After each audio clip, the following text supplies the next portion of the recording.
Death in Venice, Thomas Mann, Gustav Aschenbach or von Aschenbach, as he had been known officially since his 50th birthday, had set out alone from his house in Prince Regent Street, Munich, for an extended walk. It was a spring afternoon in that year of grace 19 when Europe sat upon the anxious seat beneath a menace that hung over its head for months. Aschenbach had sought the open soon after tea. He was overwrought by a morning of hard, nerve-taxing work which had not ceased to exact his uttermost in the way of sustained concentration, conscientiousness and tact, and after the noon meal found himself powerless to check the onward sweep of the productive mechanism within him, that motus animi continuus in which, according to Cicero, eloquence resides. He had sought but not found relaxation in sleep, though the wear and tear upon his system had come to make a daily nap more and more imperative, and now undertook a walk, in the hope that air and exercise might send him back refreshed to a good evening's work. May had begun, and after weeks of cold and wet a mock summer had set in. The English gardens, though in tenderest leaf, felt as sultry as in August and were full of vehicles and pedestrians near the city. But towards Aumeister the paths were solitary and still, and Aschenbach strolled thither, stopping a while to watch the lively crowds in the restaurant garden with its fringe of carriages and cabs. Thence he took his homeward way outside the park and across the sunset fields. By the time he reached the North Cemetery, however, he felt tired, and a storm was brewing above Foring, so he waited at the stopping place for a tram to carry him back to the city. He found the neighborhood quite empty, not a wagon in sight, either on the paved Ungererstrasse, with its gleaming tramline stretching off towards Schwabing, nor on the Foring highway. Nothing stirred behind the hedge in the stonemason's yard, where crosses, monuments, and commemorative tablets made a supernumerary and untenanted graveyard opposite the real one.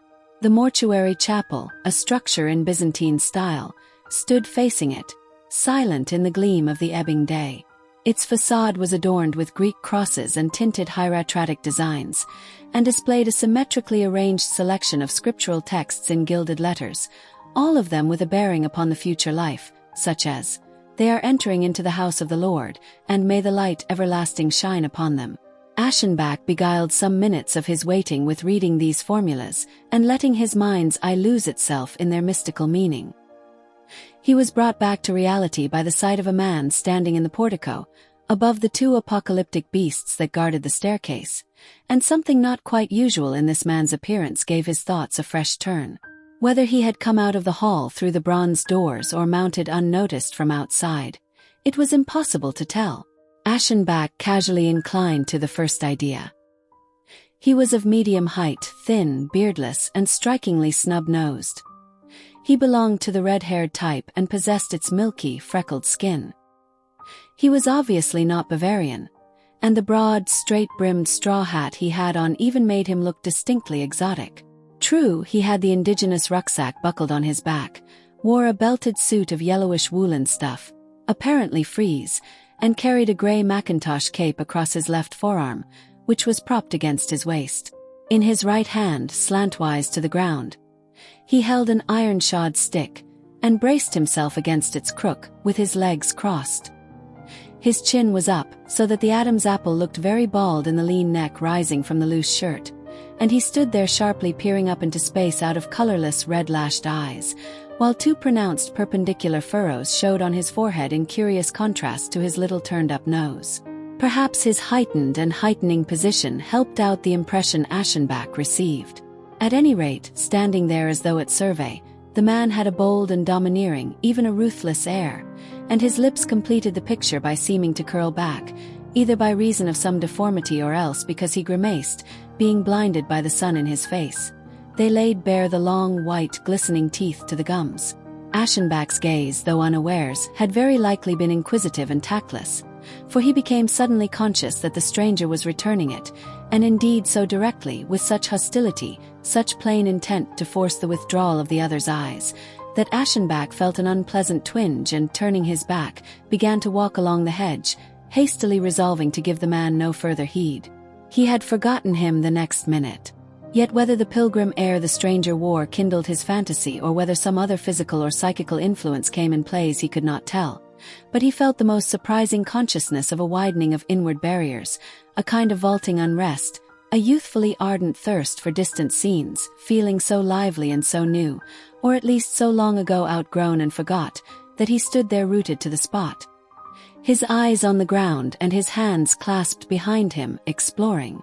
These sentiments of his, their bearing and scope. True, what he felt was no more than a longing to travel, yet coming upon him with such suddenness and passion as to resemble a seizure, almost a hallucination.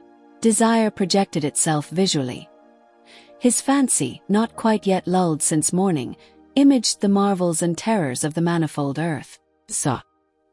He beheld a landscape, a tropical marshland, beneath a reeking sky, steaming, monstrous, rank kind of primeval wilderness world of islands, morasses, and alluvial channels.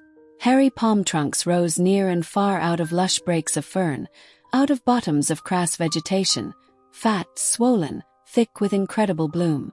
There were trees misshapen as a dream, that dropped their naked roots straight through the air into the ground or into water that was stagnant and shadowy and glassy green, where mammoth milk-white blossoms floated, and strange high-shouldered birds with curious bills stood gazing sidewise without sound or stir. Among the knotted joints of a bamboo thicket the eyes of a crouching tiger gleamed, and he felt his heart throb with terror, yet with a longing inexplicable. Then the vision vanished. Aschenbach, shaking his head, took up his march once more along the hedge of the stonemason's yard. He had, at least ever since he commanded means to get about the world at will, regarded travel as a necessary evil, to be endured now and again willy-nilly for the sake of one's health.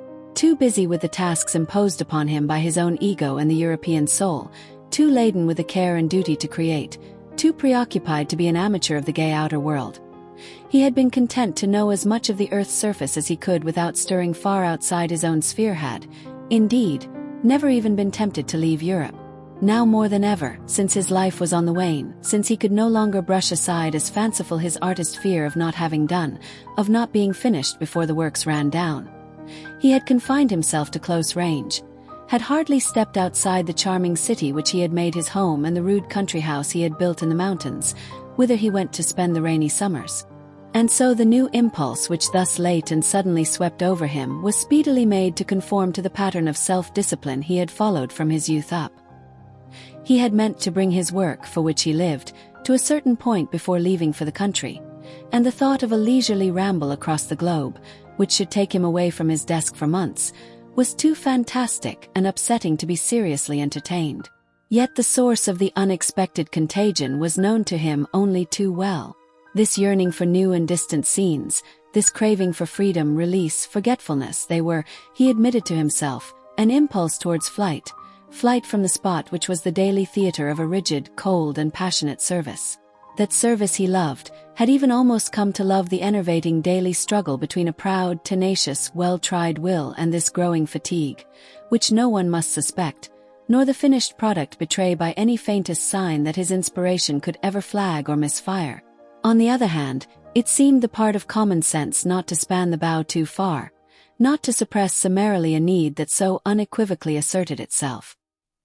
He thought of his work, and the place where yesterday and again today he had been forced to lay it down, since it would not yield either to patient effort or a swift coup de main.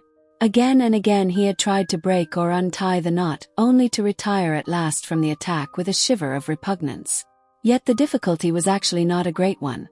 What sapped his strength was distaste for the task, betrayed by a fastidiousness he could no longer satisfy.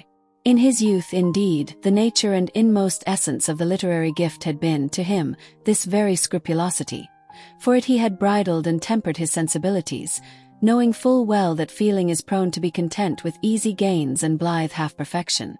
So now, perhaps, feeling, thus tyrannized, avenged itself by leaving him, refusing from now on to carry and wing his art and taking away with it all the ecstasy he had known in form and expression. Not that he was doing bad work. So much, at least, the years had brought him, that at any moment he might feel tranquilly assured of mastery. But he got no joy of it, not though a nation paid it homage. To him it seemed his work had ceased to be marked by that fiery play of fancy which is the product of joy, and more potently, than any intrinsic content, forms in turn the joy of the receiving world. He dreaded the summer in the country, alone with the maid who prepared his food and the man who served him, dreaded to see the familiar mountain peaks and walls that would shut him up again with his heavy discontent. What he needed was a break, an interim existence, a means of passing time, other air and a new stock of blood, to make the summer tolerable and productive. Good, then he would go a journey. Not far, not all the way to the tigers. A night in a wagon lit, 3 or 4 weeks of lotus eating at some one of the gay world's playgrounds in the lovely south. So ran his thoughts, while the clang of the electric tram drew nearer down the Strasse. And as he mounted the platform, he decided to devote the evening to a study of maps and railway guides. Once in, he bethought him to look back after the man in the straw hat, the companion of this brief interval which had after all been so fruitful. But he was not in his former place, nor in the tram itself, nor yet at the next stop. In short, his whereabouts remained a mystery. Gustav Aschenbach was born at a country town in the province of Silesia. He was the son of an upper official in the judicature, and his forebears had all been officers, judges, departmental functionaries, men who lived their strict, decent, sparing lives in the service of king and state. Only once before had a livelier mentality in the quality of a clergyman turned up among them, but swifter, more perceptive blood had in the generation before the poets flowed into the stock from the mother's side, she being the daughter of a Bohemian musical conductor. It was from her he had the foreign traits that betrayed themselves in his appearance. The union of dry, conscientious officialdom and ardent, obscure impulse produced an artist, and this particular artist, author of the lucid and vigorous prose epic on the life of Frederick the Great, careful, tireless weaver of the richly patterned tapestry entitled Maya, a novel that gathers up the threads of many human destinies in the warp of a single idea, creator of that powerful narrative The Abject, which taught a whole grateful generation that a man can still be capable of moral resolution even after he has plumbed the depths of knowledge.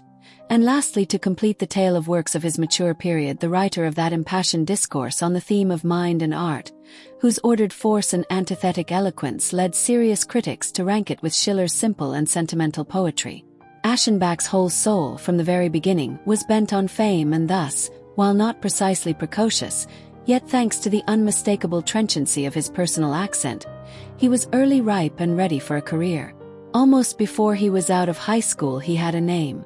10 years later he had learned to sit at his desk and sustain and live up to his growing reputation, to write gracious and pregnant phrases in letters that must needs be brief, for many claims press upon the solid and successful man. At 40, worn down by the strains and stresses of his actual task, he had to deal with a daily post heavy with tributes from his own and foreign countries.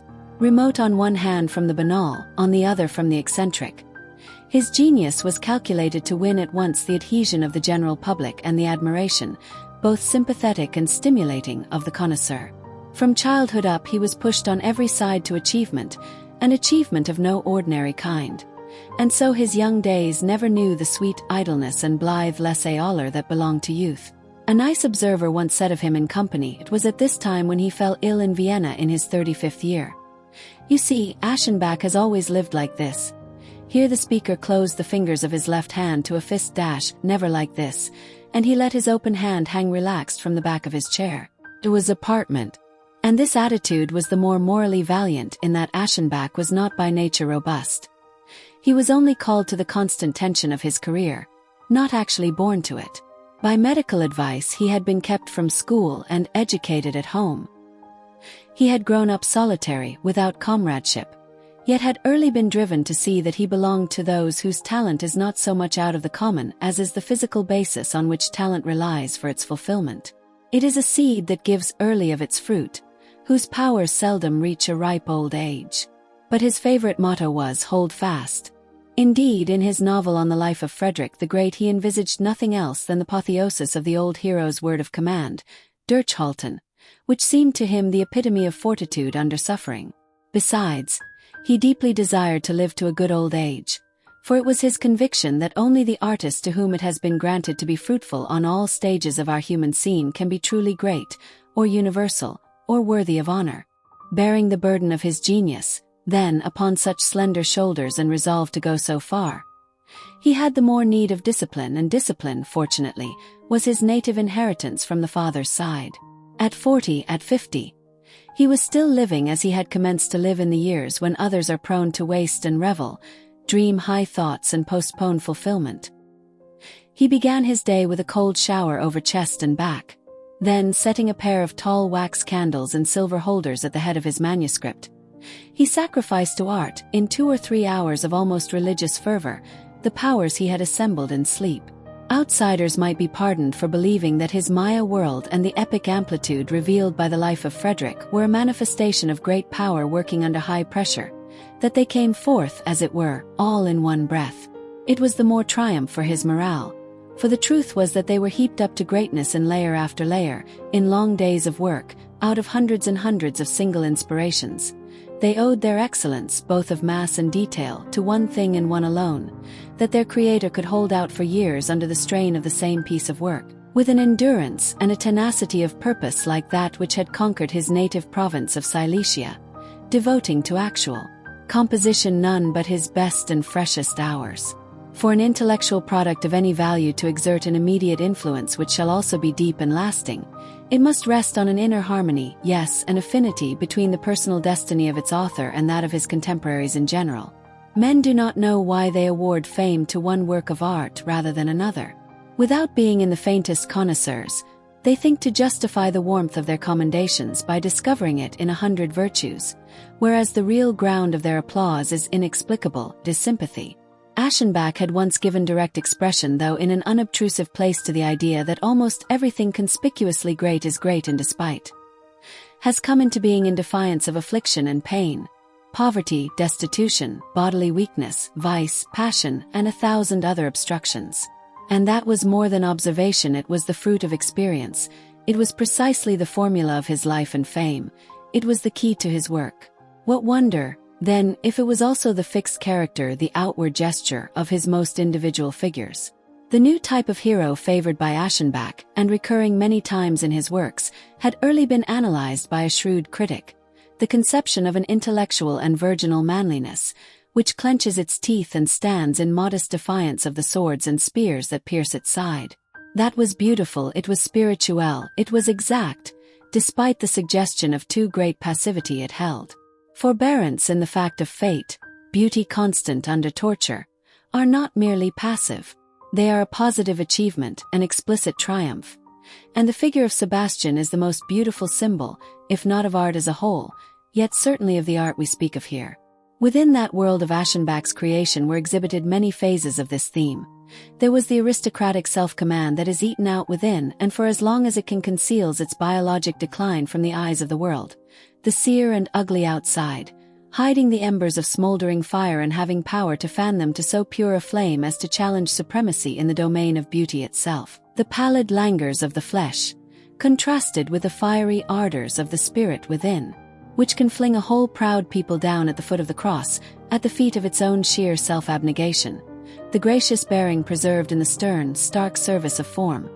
The unreal, precarious existence of the born Antrigong with its swiftly enervating alternation of schemes and desires.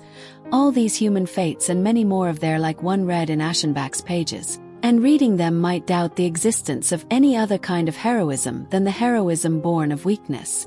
And after all, what kind could be truer to the spirit of the times? Gustav Aschenbach was the poet-spokesman of all those who labor at the edge of exhaustion, of the overburdened, of those who are already worn out but still hold themselves upright, of all our modern moralizers of accomplishment, with stunted growth and scanty resources, who yet contrive by skillful husbanding and prodigious spasms of will to produce, at least for a while, the effect of greatness. There are many such, they are the heroes of the age. And in Aschenbach's pages they saw themselves. He justified, he exalted them, he sang their praise, and they were grateful, they heralded his fame. He had been young and crude with the times and by them badly counseled. He had taken false steps, blundered, exposed himself, offended in speech and writing against fact and good sense. But he had attained to honor, and honor, he used to say, is the natural goal towards which every considerable talent presses with whip and spur. Yes, one might put it that his whole career had been one conscious and overweening ascent to honor, which left in the rear all the misgivings or self-derogation which might have hampered him. What pleases the public is lively and vivid delineation which makes no demands on the intellect, But passionate and absolutist youth can only be enthralled by a problem. And Aschenbach was as absolute, as problematist, as any youth of them all. He had done homage to intellect, had overworked the soil of knowledge and ground up her seed corn. Had turned his back on the mysteries, called genius itself in question, held up art to scorn, yes, even while his faithful following reveled in the characters he created. He, the young artist, was taking away the breath of the 20-year-olds with his cynic utterances on the nature of art and the artist's life. But it seems that a noble and active mind blunts itself against nothing so quickly as the sharp and bitter irritant of knowledge. And certain it is that the youth's constancy of purpose, no matter how painfully conscientious, was shallow beside the mature resolution of the master of his craft, who made a right-about face, turned his back on the realm of knowledge, and passed it by with averted face, lest it lame his will or power of action, paralyze his feelings or his passions, deprive any of these of their conviction or utility. How else interpret the off-sided story of the abject than as a rebuke to the excess of a psychology-ridden age, embodied in the delineation of the weak and silly fool who manages to lead fate by the nose, driving his wife out of sheer innate plenumity into the arms of a beardless youth, and making this disaster an excuse for trifling away the rest of his life. With rage the author here rejects the rejected, casts out the outcast, and the measure of his fury is the measure of his condemnation of all moral shilly-shallying. Explicitly he renounces sympathy with the abyss. Explicitly he refutes the flabby humanitarianism of the phrase. Tout corn prendre c'est tout pardonner. What was here unfolding, or rather was already in full bloom, was the miracle of regained detachment, which a little later became the theme of one of the author's dialogues, dwelt upon not without a certain oracular emphasis. Strange sequence of thought. Was it perhaps an intellectual consequence of this rebirth, this new austerity, that from now on his style showed an almost exaggerated sense of beauty, a lofty purity, symmetry, and simplicity, which gave his productions a stamp of the classic, of conscious and deliberate mastery? And yet, this moral fiber, surviving the hampering and disintegrating effect of knowledge, does it not result in its turn in a dangerous simplification, in a tendency to equate the world and the human soul, and thus to strengthen the hold of the evil, the forbidden, and the ethically impossible? And has not formed two aspects? Is it not moral and immoral at once? Moral in so far as it is the expression and result of discipline, immoral, yes, actually hostile to morality in that of its very essence it is indifferent to good and evil, and deliberately concerned to make the moral world stoop beneath its proud and undivided scepter. Be that as it may, development is destiny, and why should a career attended by the applause and adulation of the masses necessarily take the same course as one which does not share the glamour and the obligations of fame? Only the incorrigible bohemian smiles or scoffs when a man of transcendent gifts outgrows his carefree prentice stage, recognizes his own worth and forces the world to recognize it too and pay it homage, though he puts on a courtly bearing to hide his bitter struggles and his loneliness. Again, the play of a developing talent must give its possessor joy, if of a willful, defiant kind. With time, an official note, something almost expository, crept into Gustav Aschenbach's method. His later style gave up the old sheer audacities, the fresh and subtle nuances. It became fixed and exemplary, conservative, formal, even formulated. Like Louis Exever's tradition has it of him, Aschenbach, as he went on in years, banished from his style every common word. It was at this time that the school authorities adopted selections from his works into their textbooks, and he found it only fitting and had no thought but to accept.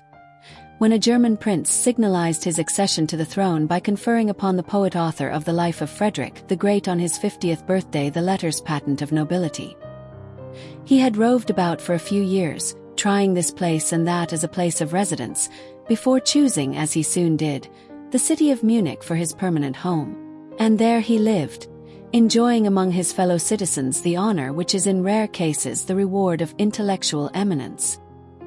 He married young, the daughter of a university family, but after a brief term of wedded happiness, his wife had died. A daughter, already married, remained to him. A son he never had. Gustav von Aschenbach was somewhat below middle height, dark and smooth-shaven, with a head that looked rather too large for his almost delicate figure. He wore his hair brushed back. It was thin at the parting, bushy and gray on the temples, framing a lofty, rugged, knotty brow, if one may so characterize it. The nosepiece of his rimless gold spectacles cut into the base of his thick, aristocratically hooked nose. The mouth was large, often lax, often suddenly narrow and tense, the cheeks lean and furrowed, the pronounced chin slightly cleft. The vicissitudes of fate, it seemed, must have passed over this head, for he held it, plaintively, rather on one side. Yet it was art, not the stern discipline of an active career, that had taken over the office of modeling these features. Behind this brow were born the flashing thrust and parry of the dialogue between Frederick and Voltaire on the theme of war. These eyes, weary and sunken, gazing through their glasses, had beheld the blood-stained inferno of the hospitals in the 7 Years' War. Yes, personally speaking too, art heightens life. She gives deeper joy, she consumes more swiftly. She engraves adventures of the spirit and the mind in the faces of her votaries. Let them lead outwardly a life of the most cloistered calm. She will in the end produce in them a fastidiousness and over-refinement, a nervous fever and exhaustion, such as a career of extravagant passions and pleasures can hardly show. Eager though he was to be off, Aschenbach was kept in Munich by affairs both literary and practical for some 2 weeks after that walk of his. But at length he ordered his country home put ready against his return within the next few days, and on a day between the middle and the end of May took the evening train for Trieste, where he stopped only 24 hours, embarking for Pola the next morning but one. What he sought was a fresh scene without associations, which should yet be not too out of the way, and accordingly he chose an island in the Adriatic, not far off the Istrian coast. It had been well known for some years, for its splendidly rugged cliff formations on the side next the open sea, and its population, clad in a bright flutter of rags and speaking an outlandish tongue. But there was rain and heavy air. The society at the hotel was provincial Austrian and limited. Besides, it annoyed him not to be able to get at the sea. He missed the close and soothing contact which only a gentle sandy slope affords. He could not feel this was the place he sought. An inner impulse made him wretched, urging him on he knew not whither. He racked his brains, he looked up boats, then all at once his goal stood plain before his eyes. But of course, when one wanted to arrive overnight at the incomparable, the fabulous, the like nothing else in the world, where was it one went? Why, obviously, he had intended to go there. Whatever was he doing here? Blunder. He made all haste to correct it, announcing his departure at once. 10 days after his arrival on the island, a swift motorboat bore him and his luggage in the misty dawning back across the water to the naval station, where he landed only to pass over the landing stage and on to the wet decks of a ship lying there with steam up for the passage to Venice. It was an ancient hulk belonging to an Italian line, obsolete, dingy, grimed with soot. A dirty hunchbacked sailor, smirkingly polite, conducted him at once below ship to a cavernous, lamp-lit cabin. There behind a table sat a man with a beard like a goat's. He had his hat on the back of his head, a cigar stump in the corner of his mouth. He reminded Aschenbach of an old-fashioned circus director. This person put the usual questions and wrote out a ticket to Venice, which he issued to the traveler with many commercial flourishes. "A ticket for Venice," repeated he, stretching out his arm to dip the pen into the thick ink in a tilted inkstand. "One first class to Venice. Here you are, signora mio." He made some scrawls on the paper, strewed bluish sand on it out of a box, thereafter letting the sand run off into an earthen vessel, folded the paper with bony yellow fingers, and wrote on the outside. "An excellent choice," he rattled on. "Ah, Venice! What a glorious city! Irresistibly attractive to the cultured man for her past history as well as her present charm." His copious gesturings and empty phrases gave the odd impression that he feared the traveler might alter his mind. He changed Aschenbach's note, laying the money on the spotted table cover with the glibness of a croupier. "A pleasant visit to you, signore," he said, with a melodramatic bow. "Delighted to serve you." Then he beckoned and called out. Next, as though a stream of passengers stood waiting to be served, though in point of fact there was not one, Aschenbach returned to the upper deck. He leaned an arm on the railing and looked at the idlers lounging along the quay to watch the boat go out. Then he turned his attention to his fellow passengers. Those of the second class, both men and women, were squatted on their bundles of luggage on the forward deck. The first cabin consisted of a group of lively youths, clerks from Pola, evidently, who had made up a pleasure excursion to Italy and were not a little thrilled at the prospect, bustling about and laughing with satisfaction at the stir they made. They leaned over the railings and shouted, with a glib command of epithet, derisory remarks at such of their fellow clerks as they saw going to business along the quay, and these in turn shook their sticks and shouted as good back again. One of the party, in a dandified buff suit, a rakish Panama with a colored scarf and a red cravat, was loudest of the loud. He outcrowded all the rest. Aschenbach's eye dwelt on him, and he was shocked to see that the apparent youth was no youth at all. He was an old man beyond a doubt, with wrinkles and crow's feet round eyes and mouth. The dull carmine of the cheeks was rouge, the brown hair a wig. His neck was shrunken and sinewy. His turned-up mustaches and small imperial were dyed, and the unbroken double row of yellow teeth he showed when he laughed were but too obviously a cheapish false set. He wore a seal ring on each forefinger, but the hands were those of an old man. Aschenbach was moved to shudder as he watched the creature and his association with the rest of the group. Could they not see he was old, that he had no right to wear the clothes they wore or pretend to be one of them? But they were used to him, it seemed. They suffered him among them. They paid back his jokes in kind and the playful pokes in the ribs he gave them. How could they? Aschenbach put his hand to his brow. He covered his eyes, for he had slept little, and they smarted. He felt not quite canny, as though the world were suffering a dream-like distortion of perspective which he might arrest by shutting it all out for a few minutes and then looking at it afresh. But instead he felt a floating sensation, and opened his eyes with unreasoning alarm to find that the ship's dark sluggish bulk was slowly leaving the jetty. Inch by inch, with the to and fro motion of her machinery, the strip of iridescent dirty water widened. The boat maneuvered clumsily and turned her bow to the open sea. Aschenbach moved over to the starboard side, where the hunchbacked sailor had set up a deck chair for him, and a steward in a greasy dress coat asked for orders. The sky was grey, the wind humid. Harbor and island dropped behind. All sight of land soon vanished in mist. Flakes of sodden, clammy soot fell upon the still, undried deck. Before the boat was an hour out, a canvas had to be spread as a shelter from the rain. Wrapped in his cloak, a book in his lap, our traveler rested. The hours slipped by unawares. It stopped raining, the canvas was taken down. The horizon was visible right round. Beneath the somber dome of the sky stretched the vast plain of empty sea. But immeasurable unarticulated space weakens our power to measure time as well. The time sense falters and grows dim.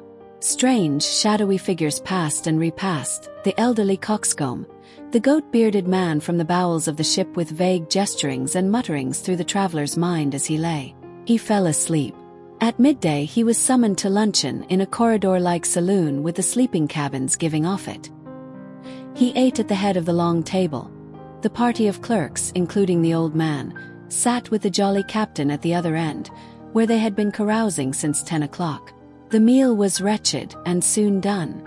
Aschenbach was driven to seek the open and look at the sky. Perhaps it would lighten presently above Venice. He had not dreamed it could be otherwise, for the city had ever given him a brilliant welcome. But sky and sea remained leaden, with spurts of fine mist-like rain. He reconciled himself to the idea of seeing a different Venice from that he had always approached on the landward side. He stood by the foremast, his gaze on the distance, alert for the first glimpse of the coast. And he thought of the melancholy and susceptible poet who had once seen the towers and turrets of his dreams rise out of these waves, repeated the rhythms born of his awe, his mingled emotions of joy and suffering, and easily susceptible to a prescience already shaped within him. He asked his own sober, weary heart if a new enthusiasm, a new preoccupation, some late adventure of the feelings could still be in store for the idle traveler. The flat coast showed on the right. The sea was soon populous with fishing boats. The Lido appeared and was left behind as the ship glided at half speed through the narrow harbor of the same name, coming to a full stop on the lagoon in sight of garish, badly built houses. Here it waited for the boat bringing the sanitary inspector. An hour passed. One had arrived and yet not. There was no conceivable haste, yet one felt harried. The youths from Pola were on deck, drawn hither by the martial sound of horns coming across the water from the direction of the public gardens. They had drunk a good deal of Asti and were moved to shout and hurrah at the drilling Bersaglieri. But the young old man was a truly repulsive sight in the condition to which his company with youth had brought him. He could not carry his wine like them. He was pitiably drunk. He swayed as he stood water-eyed, a cigarette between his shaking fingers, keeping upright with difficulty. He could not have taken a step without falling and knew better than to stir, but his spirits were deplorably high. He buttonholed anyone who came within reach. He stuttered, he giggled, he leered. He fatuously shook his bearinged old forefinger. His tongue kept seeking the corner of his mouth in a suggestive motion ugly to behold. Aschenbach's brow darkened as he looked, and there came over him once more a dazed sense, as though things about him were just slightly losing their ordinary perspective, beginning to show a distortion that might merge into the grotesque. He was prevented from dwelling on the feeling, for now the machinery began to thud again, and the ship took up its passage through the Canale di San Marco, which had been interrupted so near the goal. He saw it once more, that landing place that takes the breath away, that amazing group of incredible structures the Republic set up to meet the awestruck eye of the approaching seafarer. The airy splendor of the palace and bridge of sighs, the columns of lion and saint on the shore, the glory of the projecting flank of the fairy temple, the vista of gateway and clock. Looking, he thought that to come to Venice by the station is like entering a palace by the back door. No one should approach, save by the high seas as he was doing now, this most improbable of cities. Engines stopped. Gondolas pressed alongside. The landing stairs were let down. Customs officials came on board and did their office. People began to go ashore.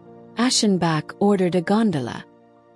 He meant to take up his abode by the sea, and needed to be conveyed with his luggage to the landing stage of the little steamers that ply between the city and the Lido. They called down his order to the surface of the water, where the gondoliers were quarreling in dialect. Then came another delay while his trunk was worried down the ladder-like stairs. Thus he was forced to endure the importunities of the ghastly young old man, whose drunken state obscurely urged him to pay the stranger the honor of a formal farewell. "We wish you a very pleasant sojourn," he babbled, bowing and scraping. "Pray keep us in mind. Au revoir, excuses et bonjour, votre excellence." He drooled, he blinked, he licked the corner of his mouth. The little imperial bristled on his elderly chin. He put the tips of 2 fingers to his mouth and said thickly, "Give her our love, will you, the pretty little dear." Here his upper plate came away and fell down on the lower one. Aschenbach escape. "Little sweetheart." He heard behind him, gurgled and stuttered, as he climbed down the rope stair into the boat. Is there anyone but must repress a secret thrill, on arriving in Venice for the first time, or returning thither after long absence and stepping into a Venetian gondola?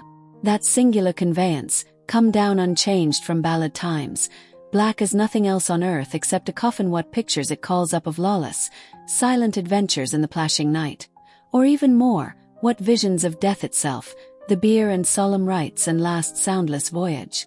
And has anyone remarked that the seat in such a bark, the armchair lacquered in coffin black and dully black upholstered, is the softest, most luxurious, most relaxing seat in the world? Aschenbach realized it when he had let himself down at the gondolier's feet, opposite his luggage, which lay neatly composed on the vessel's beak. The rowers still gestured fiercely. He heard their harsh, incoherent tones. But the strange stillness of the water city seemed to take up their voices gently, to disembody and scatter them over the sea. It was warm here in the harbor. The lukewarm air of the sirocco breathed upon him. He leaned back among his cushions and gave himself to the yielding element, closing his eyes for very pleasure in an indolence as unaccustomed as sweet. The trip will be short, he thought, and wished it might last forever. They gently swayed away from the boat with its bustle and clamor of voices. It grew still and stiller all about.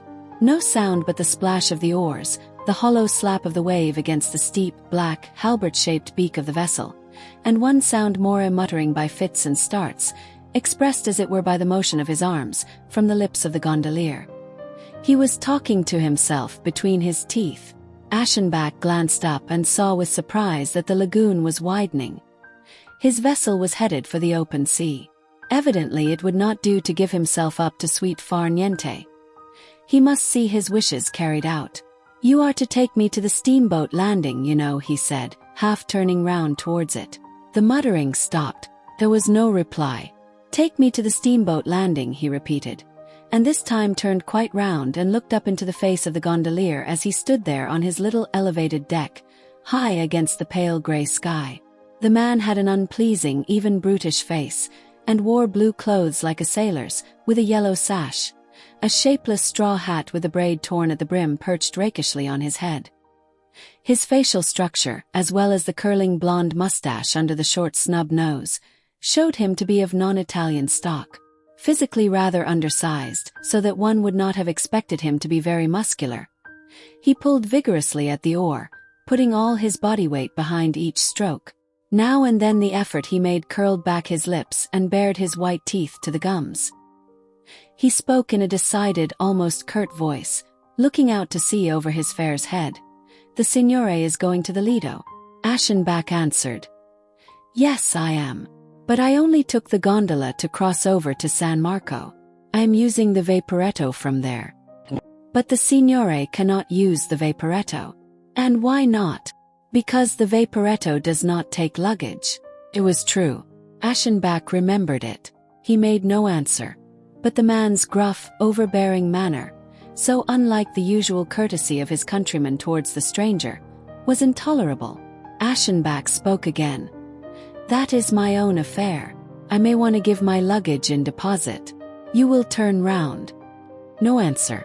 The oar splashed. The wave struck dull against the prow. And the muttering began anew. The gondolier talked to himself between his teeth. What should the traveler do? Alone on the water with this tongue-tied, obstinate, uncanny man. He saw no way of enforcing his will. And if only he did not excite himself, how pleasantly he might rest. Had he not wished the voyage might last forever? The wisest thing, and how much the pleasantest, was to let matters take their own course. A spell of indolence was upon him. It came from the chair he sat in, this low, black-upholstered armchair, so gently rocked at the hands of the despotic boatman in his rear. The thought passed dreamily through Aschenbach's brain that perhaps he had fallen into the clutches of a criminal. It had not power to rouse him into action. More annoying was the simpler explanation, that the man was only trying to extort money. A sense of duty, a recollection as it were, that this ought to be prevented, made him collect himself to say, "How much do you ask for the trip?" And the gondolier, going out over his head, replied, "The Signore will pay." There was an established reply to this. Aschenbach made it mechanically. "I will pay nothing whatever if you do not take me where I want to go. The Signore wants to go to the Lido." "But not with you. I am a good rower, Signore. I will row you well." So much is true, thought Aschenbach, and again he relaxed. "That is true, you row me well. Even if you mean to rob me, even if you hit me in the back with your oar and send me down to the kingdom of Hades, even then you will have rowed me well." But nothing of the sort happened. Instead, they fell in with company. A boat came alongside and waylaid them, full of men and women singing to guitar and mandolin. They rowed persistently bow for bow with the gondola and filled the silence that had rested on the waters with their lyric love of gain. Aschenbach tossed money into the hat they held out. The music stopped at once, they rowed away. And once more the gondolier's mutter became audible as he talked to himself in fits and snatches. Thus they rowed on, rocked by the wash of a steamer returning citywards. At the landing, two municipal officials were walking up and down with their hands behind their backs, and their faces turned towards the lagoon. Aschenbach was helped on shore by the old man with a boat-hook, who is the permanent feature of every landing stage in Venice. And having no small change to pay the boatman, crossed over into the hotel opposite. His wants were supplied in the lobby, but when he came back his possessions were already on a handcar on the quay, and gondola and gondolier were gone. "He ran away, Signore," said the old boatman. "A bad lot, a man without a license. He is the only gondolier without one. The others telephoned over, and he knew we were on the lookout, so he made off." Aschenbach shrugged. "The Signore has had a ride for nothing," said the old man, and held out his hat. Aschenbach dropped some coins. He directed that his luggage be taken to the Hotel de Bains and followed the handcar through the avenue, that white blossoming avenue with taverns, booths, and pensions on either side it, which runs across the island diagonally to the beach. He entered the hotel from the garden terrace at the back and passed through the vestibule and hale into the office. His arrival was expected, and he was served with courtesy and dispatch. The manager, a small, soft, dapper man with a black mustache and a caressing way with him, wearing a French frock coat, himself took him up in the lift and showed him his room. It was a pleasant chamber, furnished in cherry wood, with lofty windows looking out to sea. It was decorated with strong scented flowers. Aschenbach, as soon as he was alone, and while they brought in his trunk and bags and disposed them in the room, went up to one of the windows and stood looking out upon the beach in its afternoon emptiness, and at the sunless sea, now full and sending long low waves with rhythmic beat upon the sand. A solitary, unused to speaking of what he sees and feels, has mental experiences which are at once more intense and less articulate than those of a gregarious man. They are sluggish, yet more wayward, and never without a melancholy tinge. Sights and impressions which others brush aside with a glance, a light comment, a smile, occupy him more than their due. They sink silently in, they take on meaning, they become experience, emotion, adventure. Solitude gives birth to the original in us, to beauty unfamiliar and perilous to poetry. But also it gives birth to the opposite, to the perverse, the illicit, the absurd. Thus the traveller's mind still dwelt with disquiet on the episodes of his journey hither, on the horrible old fop with his drivel about a mistress, on the outlaw boatman and his lost tip. They did not offend his reason, they hardly afforded food for thought, yet they seemed by their very nature fundamentally strange, and thereby vaguely disquieting. Yet here was the sea. Even in the midst of such thoughts he saluted it with his eyes, exulting that Venice was near and accessible. At length he turned round, disposed his personal belongings and made certain arrangements with the chambermaid for his comfort, washed up, and was conveyed to the ground floor by the green-uniformed Swiss who ran the lift. He took tea on the terrace facing the sea and afterwards went down and walked some distance along the shore promenade in the direction of Hotel Excelsior. When he came back it seemed to be time to change for dinner. He did so, slowly and methodically as his way was, for he was accustomed to work while he dressed, but even so found himself a little early when he entered the hale, where a large number of guests had collected, strangers to each other and affecting mutual indifference, yet united in expectancy of the meal. He picked up a paper, sat down in a leather armchair, and took stock of the company, which compared most favorably with that he had just left. This was a broad and tolerant atmosphere of wide horizons. Subdued voices were speaking most of the principal European tongues. That uniform of civilization, the conventional evening dress, gave outward conformity to the varied types. There were long, dry Americans, large familied Russians, English ladies, German children with French bonds. The Slavic element predominated, it seemed. In Aschenbach's neighborhood Polish was being spoken. Round a wicker table next him was gathered a group of young folk in charge of a governess or companion, 3 young girls, perhaps 15 to 17 years old, and a long-haired boy of about 14. Aschenbach noticed with astonishment the lad's perfect beauty. His face recalled the noblest moment of Greek sculpture, pale, with a sweet reserve, with clustering honey-colored ringlets, the brow and nose descending in one line, the winning mouth, the expression of pure and godlike serenity. Yet with all this chaste perfection of form it was of such unique personal charm that the observer thought he had never seen, either in nature or art, anything so utterly happy and consummate. What struck him further was the strange contrast the group afforded, a difference in educational methods, so to speak, shown in the way the brother and sisters were clothed and treated. The girls, the eldest of whom was practically grown up, were dressed with an almost disfiguring austerity. All 3 wore half-length slate-colored frocks of cloister-line plainness, arbitrarily unbecoming in cut, with white turnover collars as their only adornment. Every grace of outline was willfully suppressed. Their hair lay smoothly plastered to their heads, giving them a vacant expression like a nun's. All this could only be by the mother's orders, but there was no trace of the same pedagogic severity in the case of the boy. tenderness and softness, it was plain, conditioned his existence. No scissors had been put to the lovely hair that, like the spinarios, curled about his brows, above his ears, longer still in the neck. He wore an English sailor suit, with quilted sleeves that narrowed round the delicate wrists of his long and slender though still childish hands. And this suit, with its breast knot lacings and embroideries, lent the slight figure something rich and strange, a spoilt, exquisite air. The observer saw him in half-profile, with one foot in its black patent leather advanced, one elbow resting on the arm of his basket chair, the cheek nestled into the closed hand in a pose of easy grace, quite unlike the stiff subservient mien which was evidently habitual to his sisters. Was he delicate? His facial tint was ivory white against the golden darkness of his clustering locks. Or was he simply a pampered darling, the object of a self-willed and partial love? Aschenbach inclined to think the latter. For in almost every artist's nature is inborn a wanton and treacherous proneness to side with the beauty that breaks hearts, to single out aristocratic pretensions and pay them homage. A waiter announced, in English, that dinner was served. Gradually the company dispersed through the glass doors into the dining room.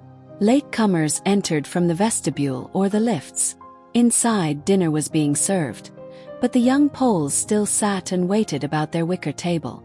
Aschenbach felt comfortable in his deep armchair. He enjoyed the beauty before his eyes. He waited with them. The governess, a short, stout, red-faced person, at length gave the signal.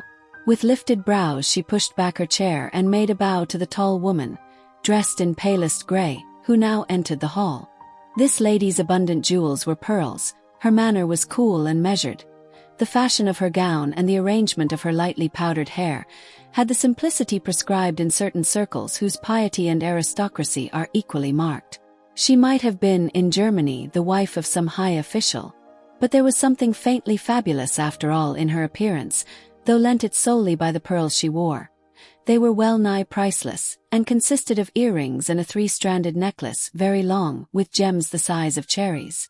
The brother and sisters had risen briskly. They bowed over their mother's hand to kiss it, she turning away from them, with a slight smile on her face, which was carefully preserved but rather sharp-nosed and worn. She addressed a few words in French to the governess, then moved towards the glass door. The children followed, the girls in order of age, then the governess, and last the boy. He chanced to turn before he crossed the threshold, and as there was no one else in the room, his strange twilight-grey eyes met Aschenbach's, as our traveller sat there with the paper on his knee, absorbed in looking after the group. There was nothing singular, of course, in what he had seen. They had not gone in to dinner before their mother. They had waited, given her a respectful salute, and but observed the right and proper forms on entering the room. Yet they had done all this so expressly, with such self-respecting dignity, discipline, and sense of duty that Aschenbach was impressed. He lingered still a few minutes, then he too went into the dining room, where he was shown a table far off the Polish family, as he noted at once, with a stirring of regret. Tired, yet mentally alert, he beguiled the long, tedious meal with abstract, even with transcendent matters, pondered the mysterious harmony that must come to subsist between the individual human being and the universal law, in order that human beauty may result, passed on to general problems of form and art, and came at length to the conclusion that what seemed to him fresh and happy thoughts were like the flattering inventions of a dream, which the waking sense proves worthless and insubstantial. He spent the evening in the park, that was sweet with the odors of evening sitting, smoking, wandering about, went to bed betimes and passed the night in deep, unbroken sleep, visited, however, by varied and lively dreams. The weather next day was no more promising. A land breeze blew. Beneath a colorless, overcast sky the sea lay sluggish, and as it were shrunken, so far withdrawn as to leave bare several rows of long sandbanks. The horizon looked close and prosaic. When Aschenbach opened his window he thought he smelt the stagnant odor of the lagoons. He felt suddenly out of sorts and already began to think of leaving. Once, years before, after weeks of bright spring weather, this wind had found him out. It had been so bad as to force him to flee from the city like a fugitive. And now it seemed beginning again, the same feverish distaste, The pressure on his temples, the heavy eyelids. It would be a nuisance to change again. But if the wind did not turn, this was no place for him. To be on the safe side, he did not entirely unpack. At 9 o'clock he went down to the buffet, which lay between the hall and the dining room and served as breakfast room. A solemn stillness reigned here, such as it is the ambition of all large hotels to achieve. The waiters moved on noiseless feet. A rattling of tea things, a whispered word, and no other sounds. In a corner diagonally to the door, 2 tables off his own, Aschenbach saw the Polish girls with their governess. They sat there very straight, in their stiff blue linen frocks with little turnover collars and cuffs, their ash-blonde hair newly brushed flat, their eyelids red from sleep, and handed each other the marmalade. They had nearly finished their meal. The boy was not there. Aschenbach smiled. "Aha, little Fax," he thought. "It seems you are privileged to sleep yourself out." With sudden gaiety he quoted, "Oft veranderten schmuck und warm bader und Ruhe." He took a leisurely breakfast. The porter came up with his braided cap in his hand, to deliver some letters that had been sent on. Aschenbach lighted a cigarette and opened a few letters, and thus was still seated to witness the arrival of the sluggard. He entered through the glass doors and passed diagonally across the room to his sisters at their table. He walked with extraordinary grace, the carriage of the body, the action of the knee, the way he set down his foot in its white shoe was all so light. It was at once dainty and proud. It wore an added charm in the childish shyness which made him twice turn his head as he crossed the room, made him give a quick glance and then drop his eyes. He took his seat with a smile and a murmured word in his soft and blurry tongue, and Aschenbach, sitting so that he could see him in profile, was astonished anew, yes, startled, at the godlike beauty of the human being. The lad had on a light sailor suit of blue and white striped cotton, with a red silk breast knot and a simple white standing collar round the neck, not very elegant effect. Yet above this collar the head was poised like a flower, in incomparable loveliness. It was the head of Eros, with a yellowish bloom of Parian marble, with fine serious brows, and dusky clustering ringlets standing out in soft plenteousness over temples and ears. "Good, oh, very good indeed," thought Aschenbach, assuming the patronizing air of the connoisseur to hide, as artists will, their ravishment over a masterpiece. "Yes," he went on to himself, "if it were not that sea and beach were waiting for me, I should sit here as long as you do." But he went out on that, passing through the hall, beneath the watchful eye of the functionaries, down the steps and directly across the boardwalk to the section of the beach reserved for the guests of the hotel. The bathing master, a barefoot old man in linen trousers and sailor blouse, with a straw hat, showed him the cabin that had been rented for him, and Aschenbach had him set up table and chair on the sandy platform before it. Then he dragged the reclining chair through the pale yellow sand, closer to the sea, sat down and composed himself. He delighted, as always in the scene on the beach, the sight of sophisticated society giving itself over to a simple life at the edge of the element. The shallow grey sea was already gay with children wading, with swimmers, with figures in bright colors lying on the sandbanks with arms behind their heads. Some were rowing in little keelless boats painted red and blue, and laughing when they capsized.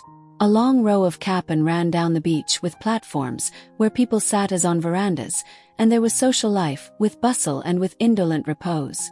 Visits were paid amid much chatter, punctilious morning toilets hobnobbed with comfortable and privileged dishabille. On the hard wet sand close to the sea figures in white bathrobes or loose wrappings in garish colors strolled up and down. A mammoth sandhill had been built up on Aschenbach's right, the work of children, who had stuck it full of tiny flags. Vendors of seashells, fruits, and cakes knelt beside their wares spread out on the sand. A row of cabins on the left stood obliquely to the others and to the sea, thus forming the boundary of the enclosure on this side. And on the little veranda in front of one of these a Russian family was encamped. Bearded men with strong white teeth, ripe, indolent women, a Fräulein from the Baltic provinces, who sat at an easel painting the sea and tearing her hair in despair, 2 ugly but good-natured children, and an old maidservant in a headcloth, with a caressing, servile manner of the born dependent. There they sat together in grateful enjoyment of their blessings, constantly shouting at their romping children, who paid not the slightest heed, making jokes in broken Italian to the funny old man who sold them sweetmeats, kissing each other on the cheeks, no jot concerned that their domesticity was overlooked. "I'll stop," thought Aschenbach. Where could it be better than here? With his hands clasped in his lap, he let his eyes swim in the wideness of the sea. His gaze lose focus, blur, and grow vague in the misty immensity of space. His love of the ocean had profound sources, the hard-worked artist's longing for rest, his yearning to seek refuge from the thronging manifold shapes of his fancy in the bosom of the simple and vast, and another yearning, opposed to his art and perhaps for that very reason a lure, for the unorganized, the immeasurable, the eternal, in short, for nothingness. He whose preoccupation is with excellence longs fervently to find rest in perfection, and is not nothingness a form of perfection? As he sat there dreaming thus, deep, deep into the void, suddenly the margin line of the shore was cut by a human form. He gathered up his gaze and withdrew it from the illimitable, and lo, it was the lovely boy who crossed his vision coming from the left along the sand. He was barefoot, ready for wading, the slender legs uncovered above the knee, and moved slowly, yet with such a proud, light tread as to make it seem he had never worn shoes. He looked towards the diagonal row of cabins, and the sight of the Russian family, leading their lives there in joyous simplicity, distorted his features in a spasm of angry disgust. His brow darkened, his lips curled, one corner of the mouth was drawn down in a harsh line that marred the curve of the cheek. His frown was so heavy that the eyes seemed to sink in as they uttered beneath the black and vicious language of hate. He looked down, looked threateningly back once more, then giving it up with a violent and contemptuous shoulder shrug, he left his enemies in the rear. A feeling of delicacy, a qualm, almost like a sense of shame, made Aschenbach turn away as though he had not seen. He felt unwilling to take advantage of having been, by chance, privy to this passionate reaction. But he was in truth both moved and exhilarated, that is to say, he was delighted. This childish exhibition of fanaticism, directed against the good-naturedest simplicity in the world, it gave to the godlike and inexpressive the final human touch. The figure of the half-grown lad, a masterpiece from nature's own hand, had been significant enough when it gratified the eye alone, and now it evoked sympathy as well. The little episode had set it off, lent it a dignity in the onlooker's eyes that was beyond its years. Aschenbach listened with still averted head to the boy's voice announcing his coming to his companions at the sand heap. The voice was clear, though a little weak, but they answered, shouting his name or his nickname again and again. Aschenbach was not without curiosity to learn it, but could make out nothing more exact than two musical syllables, something like agio or, oftener still, adieu, with a long drawn-out u at the end. He liked the melodious sound and found it fitting, said it over to himself a few times and turned back with satisfaction to his papers. Holding his traveling pad on his knees, he took his fountain pen and began to answer various items of his correspondence. But presently he felt it too great a pity to turn his back, and the eyes of his mind, for the sake of mere commonplace correspondence, to this scene which was, after all, the most rewarding one he knew. He put aside his papers and swung round to the sea. In no long time, beguiled by the voices of the children at play, he had turned his head and sat resting it against the chair back, while he gave himself up to contemplating the activities of the exquisite agio. His eye found him out at once. The red-breast knot was unmistakable. With some 9 or 10 companions, boys and girls of his own age and younger, he was busy putting in place an old plank to serve as a bridge across the ditches between the sandpiles. He directed the work by shouting and motioning with his head, and they were all chattering in many tongues, French, Polish, and even some of the Balkan languages. But his was the name oftenest on their lips. He was plainly sought after, wooed, admired. One lad in particular, a Pole like himself, with a name that sounded something like Jaskiu, a sturdy lad with brilliantined black hair, in a belted linen suit, was his particular liegeman and friend. Operations at the sandpile being ended for the time, the two walked away along the beach, with their arms round each other's waists, and once the lad Jaskiu gave Agio a kiss. Aschenbach felt like shaking a finger at him. "But you, Critobulus," he thought with a smile, "you I advise to take a year's leave. That long at least you will need for complete recovery." A vendor came by with strawberries, and Aschenbach made his second breakfast of the great luscious, dead-ripe fruit. It had grown very warm, although the sun had not availed to pierce the heavy layer of mist. His mind felt relaxed. His senses reveled in this vast and soothing communion with the silence of the sea. The grave and serious man found sufficient occupation in speculating what name it could be that sounded like Agio. And with the help of a few Polish memories he at length fixed on Tadzio, a shortened form of Thaddeus, which sounded when called like Tadziu or Adziu. Tadzio was bathing. Aschenbach had lost sight of him for a moment, then descried him far out in the water, which was shallow a very long way, saw his head, and his arms striking out like an oar. But his watchful family were already on the alert. The mother and governess called from the veranda in front of their bathing cabin, until the lad's name, with its softened consonants and long-drawn U sound, seemed to possess the beach like a rallying cry. The cadence had something sweet and wild. Tadziu, Tadziu. He turned and ran back against the water, churning the waves to a foam, his head flung high. The sight of this living figure, virginally pure and austere, with dripping locks, beautiful as a tender young god, emerging from the depths of sea and sky, outrunning the element, it conjured up mythologies. It was like a primeval legend, handed down from the beginning of time, of the birth of form, of the origin of the gods. With closed lids, Aschenbach listened to this poesy hymning itself silently within him. And anon he thought it was good to be here, and that he would stop a while. Afterwards Tadzio lay on the sand and rested from his bathe, wrapped in his white sheet, which he wore drawn underneath the right shoulder, so that his head was cradled on his bare right arm. And even when Aschenbach read without looking up, he was conscious that the lad was there, that it would cost him but the slightest turn of the head to have the rewarding vision once more in his purview. Indeed, it was almost as though he sat there to guard the youth's repose. Occupied, of course, with his own affairs, yet alive to the presence of that noble human creature close at hand. And his heart was stirred, it felt a father's kindness. Such an emotion as the possessor of beauty can inspire in one who has offered himself up in spirit to create beauty. At midday he left the beach, returned to the hotel, and was carried up in the lift to his room. There he lingered a little time before the glass and looked at his own grey hair, his keen and weary face. And he thought of his fame, and how people gazed respectfully at him in the streets, on account of his unerring gift of words and their power to charm. He called up all the worldly successes his genius had reaped, all he could remember, even his patent of nobility, then went to luncheon down in the dining room, sat at his little table and ate. Afterwards he mounted again in the lift, and a group of young folk, Tadzio among them, pressed with him into the little compartment. It was the first time Aschenbach had seen him close at hand, not merely in perspective, and could see and take account of the details of his humanity. Someone spoke to the lad, and he, answering with indescribably lovely smile, stepped out again, as they had come to the first floor, backwards, with his eyes cast down. Beauty makes people self-conscious, Aschenbach thought, and considered within himself imperatively why this should be.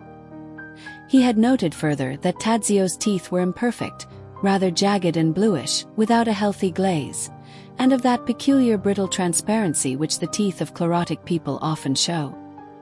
He is delicate, he is sickly, Aschenbach thought. He will most likely not live to grow old. He did not try to account for the pleasure the idea gave him.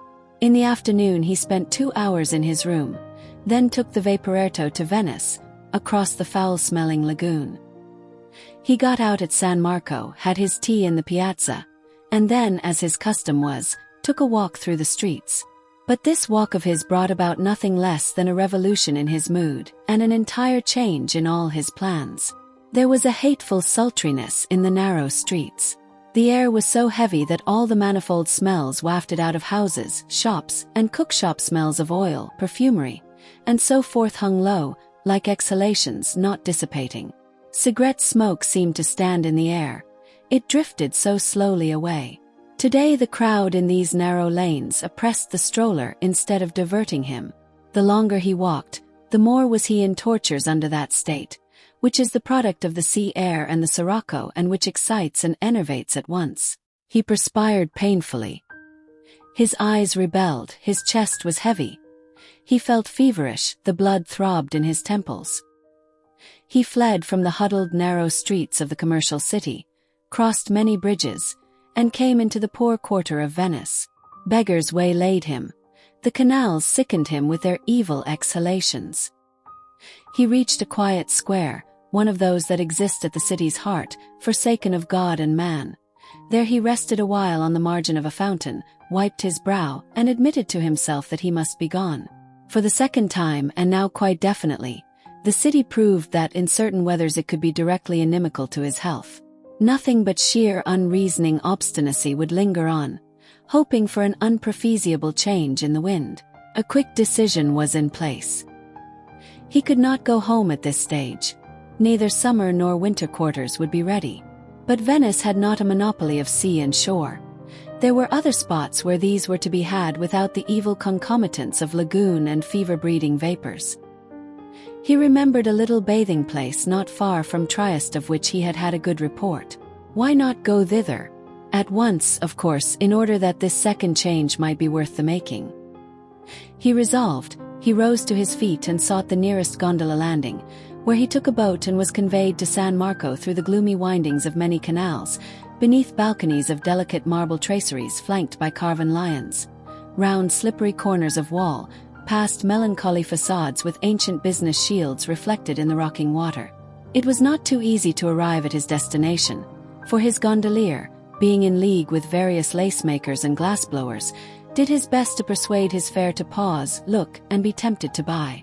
Thus the charm of this bizarre passage through the heart of Venice, even while it played upon his spirit, yet was sensibly cooled by the predatory commercial spirit of the fallen queen of the seas. Once back in his hotel, he announced at the office, even before dinner, that circumstances unforeseen obliged him to leave early next morning. The management expressed its regret. It changed his money and receipted his bill. He dined and spent the lukewarm evening in a rocking chair on the rear terrace, reading the newspapers.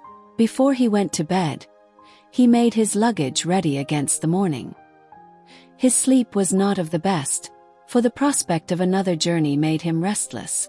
When he opened his window next morning, the sky was still overcast, but the air seemed fresher, and then his rue began. Had he not given notice too soon? Had he not let himself be swayed by a slight and momentary indisposition? If he had only been patient, not lost heart so quickly, tried to adapt himself to the climate, or even waited for a change in the weather before deciding, then, instead of the hurry and flurry of departure, he would have before him now a morning like yesterday's on the beach. Too late. He must go on wanting what he had wanted yesterday. He dressed and at 8 o'clock went down to breakfast. When he entered the breakfast room, it was empty. Guests came in while he sat waiting for his order to be filled. As he sipped his tea, he saw the Polish girls enter with their governess, chaste and morning fresh, with sleep-reddened eyelids. They crossed the room and sat down at their table in the window. Behind them came the porter, cap in hand, to announce that it was time for him to go. The car was waiting to convey him and other travelers to the Hotel Excelsior, whence they would go by motorboat through the company's private canal to the station. Time pressed. But Aschenbach found it did nothing of the sort. There still lacked more than an hour of train time. He felt irritated at the hotel habit of getting the guests out of the house earlier than necessary, and requested the porter to let him breakfast in peace. The man hesitated and withdrew, only to come back again 5 minutes later. The car could wait no longer. Good, then it might go, and take his trunk with it, Aschenbach answered with some heat. He would use the public conveyance in his own time. He begged them to leave the choice of it to him. The functionary bowed. Aschenbach, pleased to be rid of him, made a leisurely meal, and even had a newspaper of the waiter. When at length he rose, the time was grown very short. And it so happened that at that moment Tadzio came through the glass doors into the room. To reach his own table he crossed the traveler's path, and modestly cast down his eyes before the grey-haired man of the lofty brows, only to lift them again in that sweet way he had and direct his full soft gaze upon Aschenbach's face. Then he was past. For the last time, Tadzio, thought the elder man. It was all too brief. Quite unusually for him, he shaped a farewell with his lips. He actually uttered it and added, "May God bless you." Then he went out, distributed tips, exchanged farewells with the mild little manager in the frock coat, and, followed by the porter with his hand luggage, left the hotel. On foot as he had come, he passed through the white blossoming avenue, diagonally across the island to the boat landing. He went on board at once, but the tale of his journey across the lagoon was a tale of woe, a passage through the very valley of regrets. It was the well-known route, through the lagoon past San Marco, up the Grand Canal. Aschenbach sat on the circular bench in the bows, with his elbow on the railing, one hand shading his eyes. They passed the public gardens. Once more the princely charm of the Piazzetta rose up before him and then dropped behind. Next came the great row of palaces, the canal curved, and the splendid marble arches of the Rialto came in sight. The traveler gazed, and his bosom was torn. The atmosphere of the city, the faintly rotten scent of swamp and sea, which had driven him to leave in what deep, tender, almost painful draughts he breathed it in. How was it he had not known, had not thought, how much his heart was set upon it all? What this morning had been slight regret, some little doubt of his own wisdom, turned now to grief, to actual wretchedness, a mental agony so sharp that it repeatedly brought tears to his eyes, while he questioned himself how he could have foreseen it. The hardest part, the part that more than once it seemed he could not bear, was the thought that he should never more see Venice again. Since now for the second time the place had made him ill, since for the second time he had had to flee for his life, he must henceforth regard it as a forbidden spot, to be forever shunned. Senseless to try it again after he had proved himself unfit. Yes, if he fled it now. He felt that wounded pride must prevent his return to this spot where twice he had made actual bodily surrender. And this conflict between inclination and capacity all at once assumed, in this middle-aged man's mind, immense weight and importance. The physical defeat seemed a shameful thing, to be avoided at whatever cost, and he stood amazed at the ease with which on the day before he had yielded to it. Meanwhile the steamer neared the station landing. His anguish of irresolution amounted almost to panic. To leave seemed to the sufferer impossible, to remain not less so. Torn thus between two alternatives, he entered the station. It was very late. He had not a moment to lose.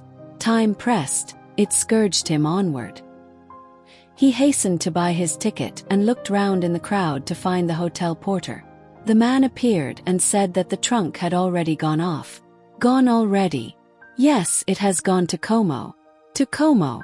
A hasty exchange of words, angry questions from Aschenbach, and puzzled replies from the porter at length made it clear that the trunk had been put with the wrong luggage even before leaving the hotel, and in company with other trunks was now well on its way in precisely the wrong direction. Aschenbach found it hard to wear the right expression as he heard this news. A reckless joy, a deep, incredible mirthfulness shook him almost as with a spasm. The porter dashed off after the lost trunk, returning very soon, of course, to announce that his efforts were unavailing. Aschenbach said he would not travel without his luggage, that he would go back and wait at the Hotel de Bains until it turned up. Was the company's motorboat still outside? The man said yes, it was at the door. With his native eloquence he prevailed upon the ticket agent to take back the ticket already purchased. He swore that he would wire, that no pains should be spared, that the trunk would be restored in the twinkling of an eye. And the unbelievable thing came to pass. The traveler, 20 minutes after he had reached the station, found himself once more on the Grand Canal on his way back to the Lido. What a strange adventure indeed. This right-about face of destiny, incredible, humiliating, whimsical as any dream. To be passing again within the hour. These scenes from which in profoundest grief he had but now taken leave forever. The little swift-moving vessel, a furrow of foam at its prow, tacking with droll agility between steamboats and gondolas, went like a shot to its goal, and he, its sole passenger, sat hiding the panic and thrills of a truant schoolboy beneath a mask of forced resignation. His breast still heaved from time to time with a burst of laughter over the contretemps. Things could not, he told himself, have fallen out more luckily. There would be the necessary explanations, a few astonished faces, then all would be well once more, a mischance prevented, a grievous error set right, and all he had thought to have left forever was his own once more, his for as long as he liked. And did the boat's swift motion deceive him, or was the wind now coming from the sea? The waves struck against the tiled sides of the narrow canal. At Hotel Excelsior, the automobile omnibus awaited the returned traveler, and bore him along by the crisping waves back to the Hotel de Bains. The little mustachioed manager in the frock coat came down the steps to greet him. In dulcet tones he deplored the mistake, said how painful it was to the management and himself, applauded Aschenbach's resolve to stop on until the errant trunk came back. His former room, alas, was already taken, but another as good awaited his approval. "Pas de chance, monsieur," said the Swiss lift porter, with a smile as he conveyed him upstairs. And the fugitive was soon quartered in another room which in situation and furnishings almost precisely resembled the first. He laid out the contents of his handbag in their wonted places, then, tired out, dazed by the whirl of the extraordinary forenoon, subsided into the armchair by the open window.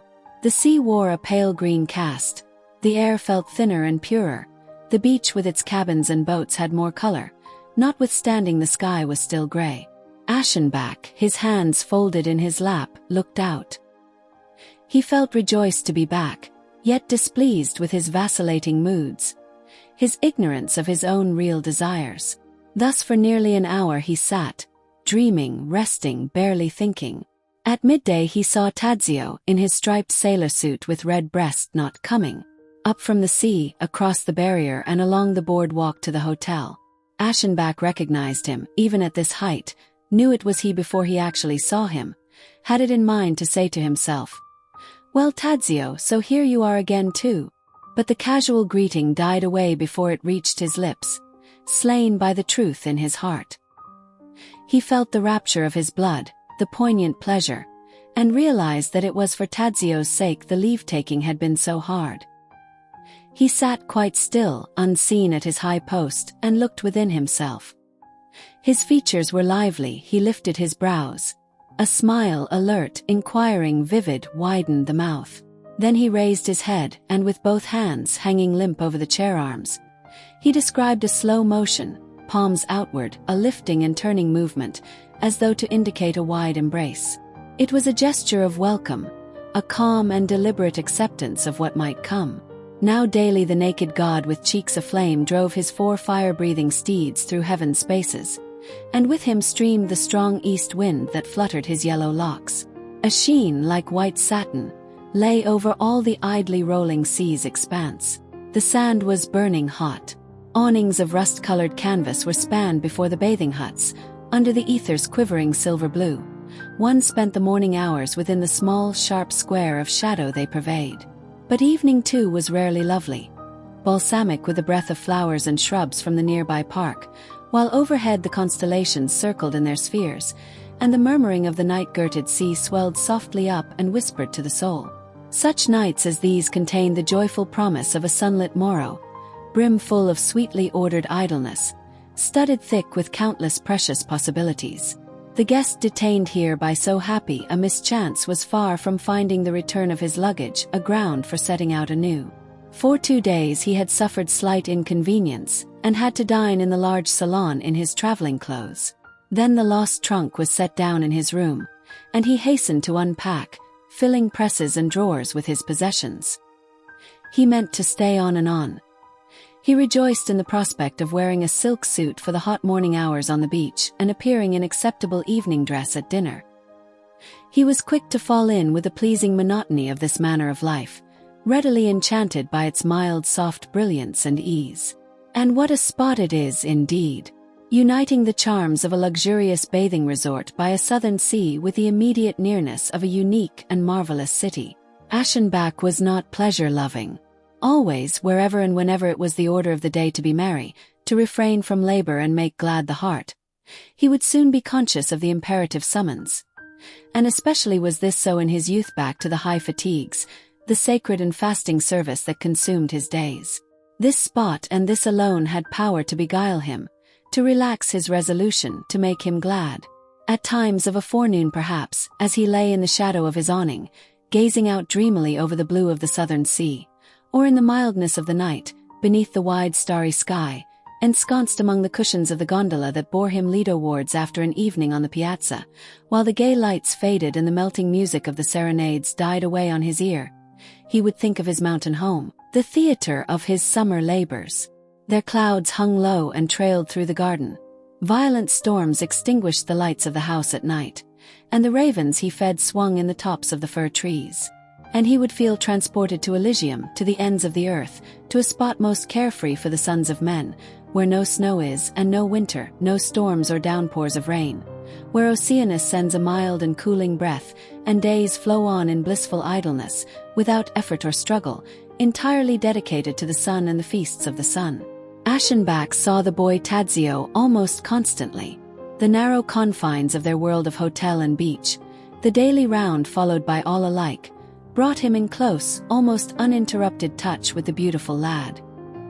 He encountered him everywhere in the salons of the hotel, on the cooling rides to the city and back, among the splendors of the piazza, and besides all this in many another going and coming as chance vouchsafed. But it was the regular morning hours on the beach which gave him his happiest opportunity to study and admire the lovely apparition. Yes, this immediate happiness, this daily recurring boon at the hand of circumstance, this it was that filled him with content, with joy in life, enriched his stay, and lingered out the row of sunny days that fell into place so pleasantly one behind the other. He rose early as though he had a panting press of work, and was among the first on the beach, when the sun was still benign and the sea lay dazzling white in its morning slumber.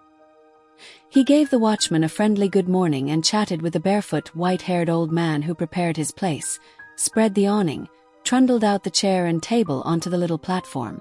Then he settled down.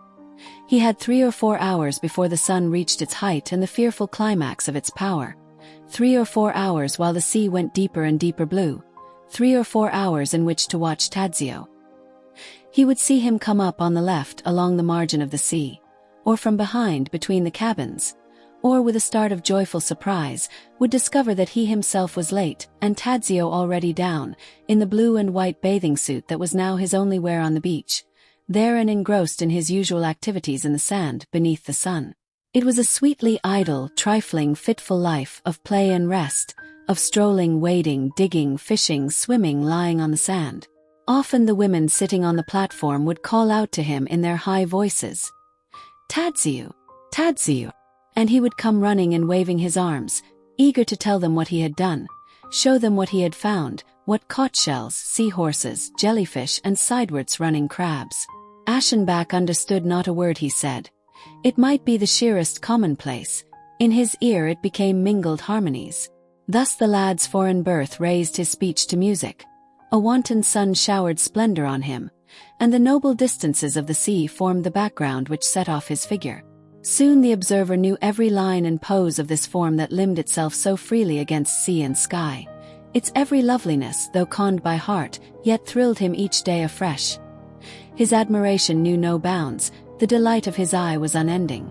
Once the lad was summoned to speak to a guest who was waiting for his mother at their cabin. He ran dripping wet out of the sea, tossing his curls, and put out his hand, standing with his weight on one leg, resting the other foot on the toes. As he stood there in a posture of suspense, the turn of his body was enchanting, while his features wore a look half shamefaced, half conscious of the duty breeding laid upon him to please. Or he would lie at full length with his bathrobe around him, one slender young arm resting on the sand, his chin in the hollow of his hand, the lad they called Jaskew squatting beside him, paying him court. There could be nothing lovelier on earth than the smile and look with which the playmate thus singled out rewarded his humble friend and vassal. Again he might be at the water's edge, alone, removed from his family, quite close to Aschenbach, standing erect, his hands clasped at the back of his neck, rocking slowly on the balls of his feet, daydreaming away into blue space, while little waves ran up and bathed his toes. The ringlets of honey-colored hair clung to his temples and neck. The fine down along the upper vertebra was yellow in the sunlight. The thin envelope of flesh covering the torso betrayed the delicate outlines of the ribs and the symmetry of the breast structure. His armpits were still as smooth as a statue's, smooth the glistening hollows behind the knees, where the blue network of veins suggested that the body was formed of some stuff more transparent than mere flesh. What discipline, what precision of thought were expressed by the tense youthful perfection of this form. And yet the pure, strong will which had labored in darkness and succeeded in bringing this godlike work of art to the light of day. Was it not known and familiar to him, the artist? Was not the same force at work in himself when he strove in cold fury to liberate from the marble mass of language the slender forms of his art which he saw with the eye of his mind and would body forth to men as the mirror and image of spiritual beauty? Mirror and image. His eyes took in the proud bearing of that figure there at the blue water's edge. With an outburst of rapture he told himself that what he saw was beauty's very essence. Form as divine thought, the single and pure perfection which resides in the mind, of which an image and likeness rare and holy, was here raised up for adoration. This was very frenzy, and without a scruple, nay, eagerly, the aging artist bade it come. His mind was in travail, his whole mental background in a state of flux. Memory flung up in him the primitive thoughts which are youth's inheritance, but which with him had remained latent, never leaping up into a blaze. Has it not been written that the sun beguiles our attention from things of the intellect to fix it on things of the sense? The sun, they say, dazzles, so bewitching reason and memory that the soul for very pleasure forgets its actual state, to cling with doting on the loveliest of all the objects she shines on. Yes, and then it is only through the medium of some corporeal being that it can raise itself again to contemplation of higher things. Amour, in sooth, is like the mathematician who, in order to give children a knowledge of pure form, must do so in the language of pictures. So too the god, in order to make visible the spirit, avails himself of the forms and colors of human youth, gilding it with all imaginable beauty that it may serve memory as a tool, the very sight of which then sets us afire with pain and longing. Such were the devotee's thoughts, such the power of his emotions. And the sea, so bright with glancing sunbeams, wove in his mind a spell and summoned up a lovely picture. There was the ancient plane tree outside the walls of Athens, a hallowed shady spot, fragrant with willow blossom and adorned with images and votive offerings in honor of the nymphs and Achilles. Clear ran the smooth pebbled stream at the foot of the spreading tree. Crickets were fiddling. But on the gentle grassy slope, where one could lie yet hold the head erect and shelter from the scorching heat, two men reclined, an elder with a younger, ugliness paired with beauty and wisdom with grace. Here Socrates held forth to youthful Phaedrus upon the nature of virtue and desire, wooing him with insinuating wit and charming turns of phrase. He told him of the shuddering and unwonted heat that come upon him whose heart is open, when his eye beholds an image of eternal beauty, spoke of the impious and corrupt, who cannot conceive beauty though they see its image, and are incapable of awe, and of the fear and reverence felt by the noble soul when he beholds a godlike face or a form which is a good image of beauty. How as he gazes he worships the beautiful one and scarcely dares to look upon him, but would offer sacrifices to an idol or a god, did he not fear to be thought stark mad. For beauty, my Phaedrus, beauty alone, is lovely and visible at once. For, mark you, it is the sole aspect of the spiritual which we can perceive through our senses or bear so to perceive. Else what should become of us, if the divine, if reason and virtue and truth, were to speak to us through the senses? Should we not perish and be consumed by love, as Semele aforetime was by Zeus? So beauty, then, is the beauty lover's way to the spirit, but only the way, only the means, my little Phaedrus. And then, sly arch-lover that he was, he said the subtlest thing of all, that the lover was nearer the divine than the beloved. For the god was in the one but not in the other, perhaps the tenderest, most mocking thought that ever was thought, and source of all the guile and secret bliss the lover knows. Thought that can merge wholly into feeling, feeling that can merge wholly into thought, these are the artist's highest joy. And our solitary felt in himself at this moment power to command and wield a thought that thrilled with emotion, an emotion as precise and concentrated as thought, namely, that nature herself shivers with ecstasy when the mind bows down in homage before beauty. He felt a sudden desire to write. Eros, indeed, we are told, loves idleness, and for idle hours alone was he created. But in this crisis the violence of our sufferer's seizure was directed almost wholly towards production, its occasion almost a matter of indifference.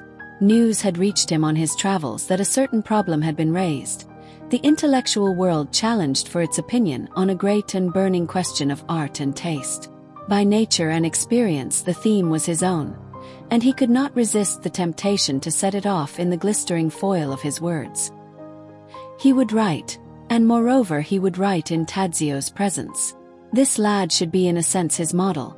His style should follow the lines of this figure that seemed to him divine. He would snatch up this beauty into the realms of the mind, as once the eagle bore the Trojan shepherd aloft. Never had the pride of the word been so sweet to him, never had he known so well that Eros is in the word, as in those perilous and precious hours when he sat at his rude table, within the shade of his awning, his idol full in his view and the music of his voice in his ears, and fashioned his little essay after the model Tadzio's beauty set. That page and a half of choicest prose, so chaste, so lofty, so poignant with feeling, which would shortly be the wonder and admiration of the multitude.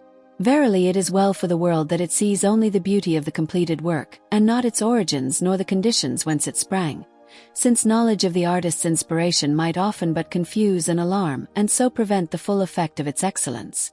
Strange hours indeed these were, and strangely unnerving the labor that filled them. Strangely fruitful intercourse this, between one body and another mind. When Aschenbach put aside his work and left the beach he felt exhausted. He felt broken conscience reproached him, as it were after a debauch. Next morning on leaving the hotel, he stood at the top of the stairs leading down from the terrace, and saw Tadzio in front of him on his way to the beach. The lad had just reached the gate in the railings, and he was alone. Aschenbach felt, quite simply, a wish to overtake him, to address him and have the pleasure of his reply and answering look, to put upon a blithe and friendly footing his relation with this being who all unconsciously had so greatly heightened and quickened his emotions. The lovely youth moved at a loitering pace. He might easily be overtaken, and Aschenbach hastened his own step. He reached him on the boardwalk that ran behind the bathing cabins, and all but put out his hand to lay it on shoulder or head, while his lips parted to utter a friendly salutation in French. But perhaps from the swift pace of his last few steps, he found his heart throbbing unpleasantly fast, while his breath came in such quick pants that he could only have gasped had he tried to speak. He hesitated, sought after self-control, was suddenly panic-stricken lest the boy notice him hanging there behind him and look round. Then he gave up, abandoned his plan, and passed him with bent head and hurried step. Too late, he thought as he went by. But was it too late? This step he had delayed to take might so easily have put everything in a lighter key, have led to a sane recovery from his folly. But the truth may have been that the aging man did not want to be cured, that his illusion was far too dear to him. Who shall unriddle the puzzle of the artist's nature? Who understands that mingling of discipline and license in which it stands so deeply rooted? For not to be able to want sobriety is licentious folly. Aschenbach was no longer disposed to self-analysis. He had no taste for it. His self-esteem, the attitude of mind proper to his years, his maturity and single-mindedness, disinclined him to look within himself and decide whether it was constraint or puerile sensuality that had prevented him from carrying out his project. He felt confused. He was afraid someone, if only the watchman, might have been observing his behavior and final surrender. Very much he feared being ridiculous. And all the time he was laughing at himself for his serious-comic seizure. Quite crestfallen, he thought. I was like the gamecock that lets his wings droop in the battle. That must be the love god himself, that makes us hang our heads at sight of beauty and weighs our proud spirits low as the ground. Thus he played with the idea. He embroidered upon it, and was too arrogant to admit fear of an emotion. The term he had set for his holiday passed by unheeded. He had no thought of going home. Ample funds had been sent him. His sole concern was that the Polish family might leave, and a chance question put to the hotel barber elicited the information that they had come only very shortly before himself. The sun browned his face and hands. The invigorating salty air heightened his emotional energies. Heretofore he had been wont to give out at once, in some new effort, the powers accumulated by sleep or food or outdoor air. But now the strength that flowed in upon him with each day of sun and sea and idleness, he let go up in one extravagant gush of emotional intoxication. His sleep was fitful. The priceless, equable days were divided one from the next by brief nights filled with happy unrest. He went indeed early to bed, for at 9 o'clock, with the departure of Tadzio from the scene, the day was over for him. But in the faint grayness of the morning a tender pang would go through him as his heart was minded of its adventure. He could no longer bear his pillow and, rising, would wrap himself against the early chill and sit down by the window to await the sunrise. Awe of the miracle filled his soul new risen from its sleep. Heaven, earth, and its waters yet lay enfolded in the ghostly glassy pallor of dawn. One paling star still swam in the shadowy vast. But there came a breath, a winged word from far and inaccessible abodes, that Eros was rising from the side of her spouse. And there was that first sweet reddening of the farthest strip of sea and sky that manifests creation to man's sense. She neared, the goddess ravisher of youth, who stole away Cleitos and Cephalus and, defying all the envious Olympians, tasted beautiful Orion's love. At the world's edge began a strewing of roses, a shining and a blooming ineffably pure. Baby cloudlets hung illumined, like attendant amoretti, in the blue and blushful haze. Purple effulgence fell upon the sea, that seemed to heave it forward on its welling waves. From horizon to zenith went great quivering thrusts like golden lances. The gleam became a glare. Without a sound, with godlike violence, glow and glare and rolling flames streamed upwards. And with flying hoofbeats the steeds of the sun god mounted the sky. The lonely watcher sat. The splendor of the god shone on him. He closed his eyes and let the glory kiss his lids. Forgotten feelings, precious pangs of his youth, quenched long since by the stern service that had been his life and now returned so strangely metamorphosed. He recognized them with a puzzled, wondering smile. He mused, he dreamed, his lips slowly shaped a name. Still smiling, his face turned seawards and his hands lying folded in his lap, he fell asleep once more as he sat. But that day, which began so fierily and festily, was not like other days. It was transmuted and gilded with mythical significance. For whence could come the breath, so mild and meaningful, like a whisper from higher spheres, that played about temple and ear? Troops of small feathery white clouds ranged over the sky, like grazing herds of the gods. A stronger wind arose, and Poseidon's horses ran up, arching their manes, among them too the steers of him with the purpled locks, who lowered their horns and bellowed as they came on, while like prancing goats the waves on the farther strand leaped among the craggy rocks. It was a world possessed, peopled by Pan, that closed round the spellbound man, and his doting heart conceived the most delicate fancies. When the sun was going down behind Venice, he would sometimes sit on a bench in the park and watch Tadzio, white-clad, with gay-colored sash, at play there on the rolled gravel with his ball. And at such times it was not Tadzio whom he saw, but Hyacinthus, doomed to die because two gods were rivals for his love. Ah yes, he tasted the envious pangs that Zephyr knew when his rival, Bow and Cythera, oracle and all forgot, played with the beauteous youth. He watched the discus, guided by torturing jealousy, strike the beloved head, paled as he received the broken body in his arms, and saw the flower spring up, watered by that sweet blood and signed forevermore with his lament. There can be no relation more strange, more critical, than that between two beings who know each other only with their eyes, who meet daily, yes, even hourly, eye each other with a fixed regard, and yet by some whim or freak of convention feel constrained to act like strangers. Uneasiness rules between them, unslaked curiosity, a hysterical desire to give rein to their suppressed impulse to recognize and address each other. Even actually, a sort of strained but mutual regard. For one human being instinctively feels respect and love for another human being so long as he does not know him well enough to judge him. And that he does not, the craving he feels is evidence. Some sort of relation and acquaintanceship was perforce set up between Aschenbach and the youthful Tadzio. It was with a thrill of joy the older man perceived that the lad was not entirely unresponsive to all the tender notice lavished on him. For instance, what should move the lovely youth, nowadays when he descended to the beach, always to avoid the boardwalk behind the bathing huts and saunter along the sand, passing Aschenbach's tent in front, sometimes so unnecessarily close as almost to graze his table or chair? Could the power of an emotion so beyond his own so draw, so fascinate its innocent object? Daily Aschenbach would wait for Tadzio. Then sometimes on his approach, he would pretend to be preoccupied and let the charmer pass unregarded by. But sometimes he looked up and their glances met. When that happened, both were profoundly serious. The elder's dignified and cultured mien let nothing appear of his inward state. But in Tadzio's eyes a question lay. He faltered in his step, gazed on the ground, then up again with that ineffably sweet look he had. And when he was past, something in his bearing seemed to say that only good breeding hindered him from turning round. But one evening it fell out differently. The Polish brother and sisters, with their governess, had missed the evening meal, and Aschenbach had noted the fact with concern. He was restive over their absence, and after dinner walked up and down in front of the hotel, in evening dress and a straw hat, when suddenly he saw the nun-like sisters with their companion appear in the light of the arc lamps, and 4 paces behind them Tadzio. Evidently they came from the steamer landing, having dined for some reason in Venice. It had been chilly on the lagoon, for Tadzio wore a dark blue reefer jacket with gilt buttons, and a cap to match.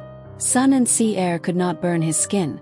It was the same creamy marble hue as at first, though he did look a little pale, either from the cold or in the bluish moonlight of the arc lamps. The shapely brows were so delicately drawn, the eyes so deeply dark, lovelier he was than words could say. And as often the thought visited Aschenbach and brought its own pang, that language could but extol, not reproduce, the beauties of the sense. The sight of that dear form was unexpected. It had appeared unhoped for, without giving him time to compose his features. Joy, surprise, and admiration might have painted themselves quite openly upon his face. And just at this second it happened that Tadzio smiled at Aschenbach, unabashed and friendly, a speaking, winning, captivating smile, with slowly parting lips. With such a smile it might be that Narcissus bent over the mirroring pool, a smile profound, infatuated, lingering, as he put out his arms to the reflection of his own beauty. The lips just slightly pursed, perhaps half realizing his own folly in trying to kiss the cold lips of his shadow, with a mingling of coquetry and curiosity and a faint unease, enthralling and enthralled. Aschenbach received that smile and turned away with it as though entrusted with a fatal gift. So shaken was he that he had to flee from the lighted terrace and front gardens and seek out with hurried steps the darkness of the park at the rear. Reproaches strangely mixed of tenderness and remonstrance burst from him. "How dare you smile like that? No one is allowed to smile like that." He flung himself on a bench, his composure gone to the winds, and breathed in the nocturnal fragrance of the garden. He leaned back with hanging arms, quivering from head to foot, and quite unmanned he whispered the hackneyed phrase of love and longing, impossible in these circumstances, absurd, abject, ridiculous enough, yet sacred too, and not unworthy of honor even here. "I love you." In the 4th week of his stay on the Lido, Gustav von Aschenbach made certain singular observations touching the world about him. He noticed, in the first place, that though the season was approaching its height, yet the number of guests declined, and in particular, that the German tongue had suffered a rout, being scarcely or never heard in the land. At table and on the beach he caught nothing but foreign words. One day at the barber's, where he was now a frequent visitor, he heard something rather startling. The barber mentioned a German family who had just left the Lido after a brief stay, and rattled on in his obsequious way. "The signore is not leaving. He has no fear of the sickness, has he?" Aschenbach looked at him. "The sickness," he repeated, whereat the prattler fell silent, became very busy all at once, affected not to hear. When Aschenbach persisted, he said he really knew nothing at all about it, and tried in a fresh burst of eloquence to drown the embarrassing subject. That was one forenoon. After luncheon Aschenbach had himself ferried across to Venice in a dead calm under a burning sun. Driven by his mania, he was following the Polish young folk, whom he had seen with their companion, taking the way to the landing stage. He did not find his idol on the piazza, but as he sat there at tea, at a little round table on the shady side, suddenly he noticed a peculiar odor, which it seemed to him now, had been in the air for days without his being aware. A sweetish, medicinal smell, associated with wounds and disease and suspect cleanliness. He sniffed and pondered and at length recognized it, finished his tea and left the square at the end facing the cathedral. In the narrow space the stench grew stronger. At the street corners placards were stuck up, in which the city authorities warned the population against the danger of certain infections of the gastric system, prevalent during the heated season, advising them not to eat oysters or other shellfish and not to use the canal waters. The ordinance showed every sign of minimizing an existing situation. Little groups of people stood about silently in the squares and on the bridges. The traveler moved among them, watched and listened and thought. He spoke to a shopkeeper lounging at his door among dangling coral necklaces and trinkets of artificial amethyst, and asked him about the disagreeable odor. The man looked at him, heavy-eyed, and hastily pulled himself together. "Just a formal precaution, signore," he said with a gesture. "A police regulation we have to put up with. The air is sultry, the sirocco is not wholesome, as the signore knows. Just a precautionary measure, you understand, probably unnecessary." Aschenbach thanked him and passed on. And on the boat that bore him back to the Lido, he smelt the germicide again. On reaching his hotel, he sought the table in the lobby and buried himself in the newspapers. The foreign language sheets had nothing. But in the German papers certain rumors were mentioned, statistics given, then officially denied, then the good faith of the denials called in question. The departure of the German and Austrian contingent was thus made plain. As for other nationals, they knew or suspected nothing, they were still undisturbed. Aschenbach tossed the newspapers back on the table. It ought to be kept quiet, he thought, aroused. It should not be talked about. And he felt in his heart a curious elation at these events impending in the world about him. Passion is like crime. It does not thrive on the established order and the common round. It welcomes every blow dealt the bourgeois-struck tour, every weakening of the social fabric, because therein it feels a sure hope of its own advantage. These things that were going on in the unclean alleys of Venice, under cover of an official hushing-up policy, they gave Aschenbach a dark satisfaction. The city's evil secret mingled with the one in the depths of his heart, and he would have staked all he possessed to keep it, since in his infatuation he cared for nothing but to keep Tadzio here, and owned to himself not without horror, that he could not exist with a lad to pass from his sight. He was no longer satisfied to owe his communion with his charmer to chance and the routine of hotel life. He had begun to follow and waylay him. On Sundays, for example, the Polish family never appeared on the beach. Aschenbach guessed they went to Mass at San Marco and pursued them thither. He passed from the glare of the piazza into the golden twilight of the holy place, and found him he sought bowed in worship over a prie-dieu. He kept in the background, standing on the fissured mosaic pavement among the devout populace that knelt and muttered and made the sign of the cross, and the crowded splendor of the oriental temple weighed voluptuously on his sense.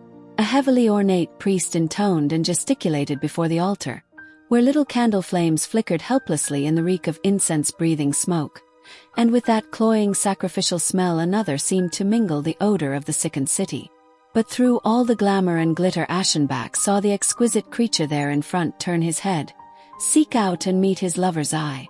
The crowd streamed out through the portals into the brilliant square thick with fluttering doves, and the fond fool stood aside in the vestibule on the watch.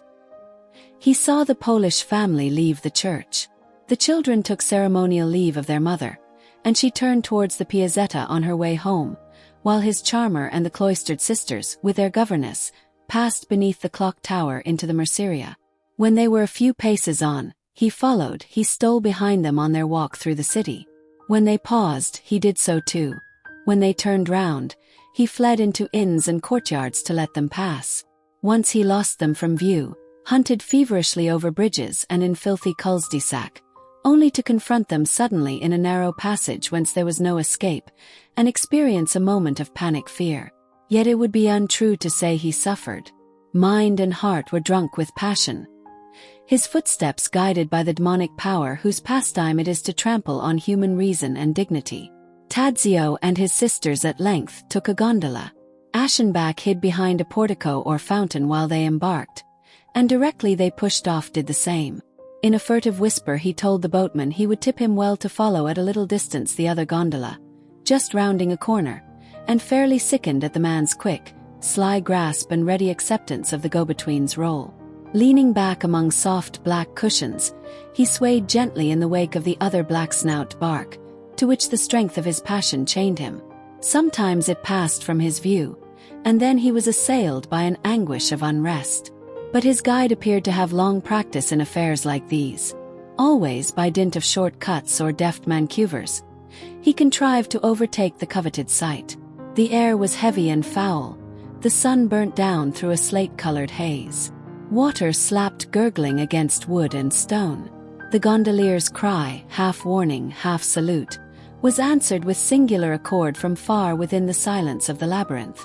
They passed little gardens, high up the crumbling wall, hung with clustering white and purple flowers that sent down an odor of almonds.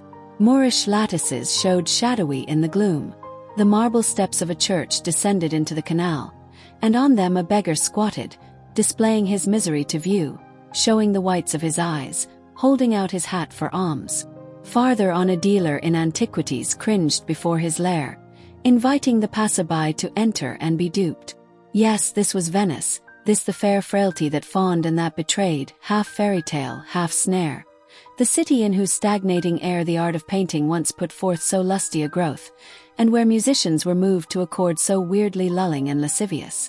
Our adventurer felt his senses wooed by this voluptuousness of sight and sound, tasted his secret knowledge that the city sickened and hid its sickness for love of gain, and bent an ever more unbridled leer on the gondola that glided on before him.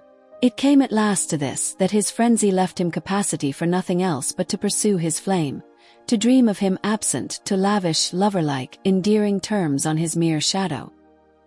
He was alone, he was a foreigner. He was sunk deep in this belated bliss of his, all which enabled him to pass unblushing through experiences well-nigh unbelievable. One night, returning late from Venice, he paused by his beloved's chamber door in the second story, leaned his head against the panel, and remained there long, in utter drunkenness, powerless to tear himself away, blind to the danger of being caught in so mad an attitude. And yet there were not wholly lacking moments when he paused and reflected, when in consternation he asked himself what path was this on which he had set his foot. Like most other men of parts and attainments, he had an aristocratic interest in his forebears, and when he achieved a success he liked to think he had gratified them, compelled their admiration and regard. He thought of them now, involved as he was in this illicit adventure, seized of these exotic excesses of feeling, thought of their stern self-command and decent manliness, and gave a melancholy smile. What would they have said? What, indeed, would they have said to his entire life, that varied to the point of degeneracy from theirs? This life in the bonds of art, had not he himself, in the days of youth and in the very spirit of those bourgeois forefathers, pronounced mocking judgment upon it? And yet, at bottom, it had been so like their own. It had been a service, and he a soldier like some of them. And art was a grilling, exhausting struggle that nowadays wore one out before one could grow old. It had been a life of self-conquest, a life against odds, dour, steadfast, abstinent. He had made it symbolical of the kind of overstrained heroism the time admired, and he was entitled to call it manly, even courageous. He wondered if such a life might not be somehow specially pleasing in the eyes of the God who had him in his power. For Eros had received most countenance among the most valiant nations. Yes, were we not told that in their cities prowess made him flourish exceedingly? And many heroes of olden time had willingly borne his yoke, not counting any humiliation such if it happened by the god's decree. Vows, prostrations, self-abasements, these were no source of shame to the lover. Rather they reaped him praise and honor. Thus did the fond man's folly condition his thoughts. Thus did he seek to hold his dignity upright in his own eyes. And all the while he kept doggedly on the traces of the disreputable secret the city kept hidden at its heart, just as he kept his own, and all that he learned fed his passion with vague, lawless hopes. He turned over newspapers at cafes, bent on finding a report on the progress of the disease, and in the German sheets, which had ceased to appear on the hotel table, he found a series of contradictory statements. The deaths, it was variously asserted, ran to 20 to 40 to 100 or more. Yet in the next day's issue the existence of the pestilence was, if not roundly denied, reported as a matter of a few sporadic cases such as might be brought into a seaport town. After that the warnings would break out again, and the protests against the unscrupulous game the authorities were playing. No definite information was to be had. And yet our solitary felt he had a sort of first claim on a share in the unwholesome secret.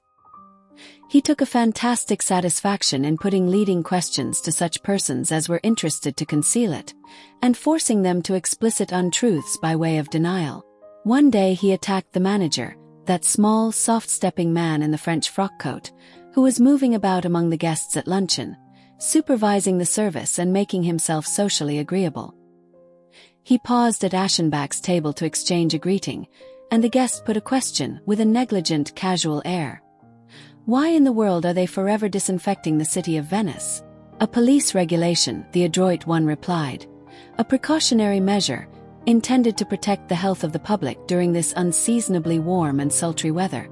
Very praiseworthy of the police, Aschenbach gravely responded. After a further exchange of meteorological commonplaces, the manager passed on. It happened that a band of street musicians came to perform in the hotel gardens that evening after dinner. They grouped themselves beneath an iron stanchion supporting an arc light, 2 women and 2 men, and turned their faces, that shone white in the glare, up towards the guests who sat on the hotel terrace enjoying this popular entertainment along with their coffee and iced drinks. The hotel lift boys, waiters, and office staff stood in the doorway and listened. The Russian family displayed the usual Russian absorption in their enjoyment.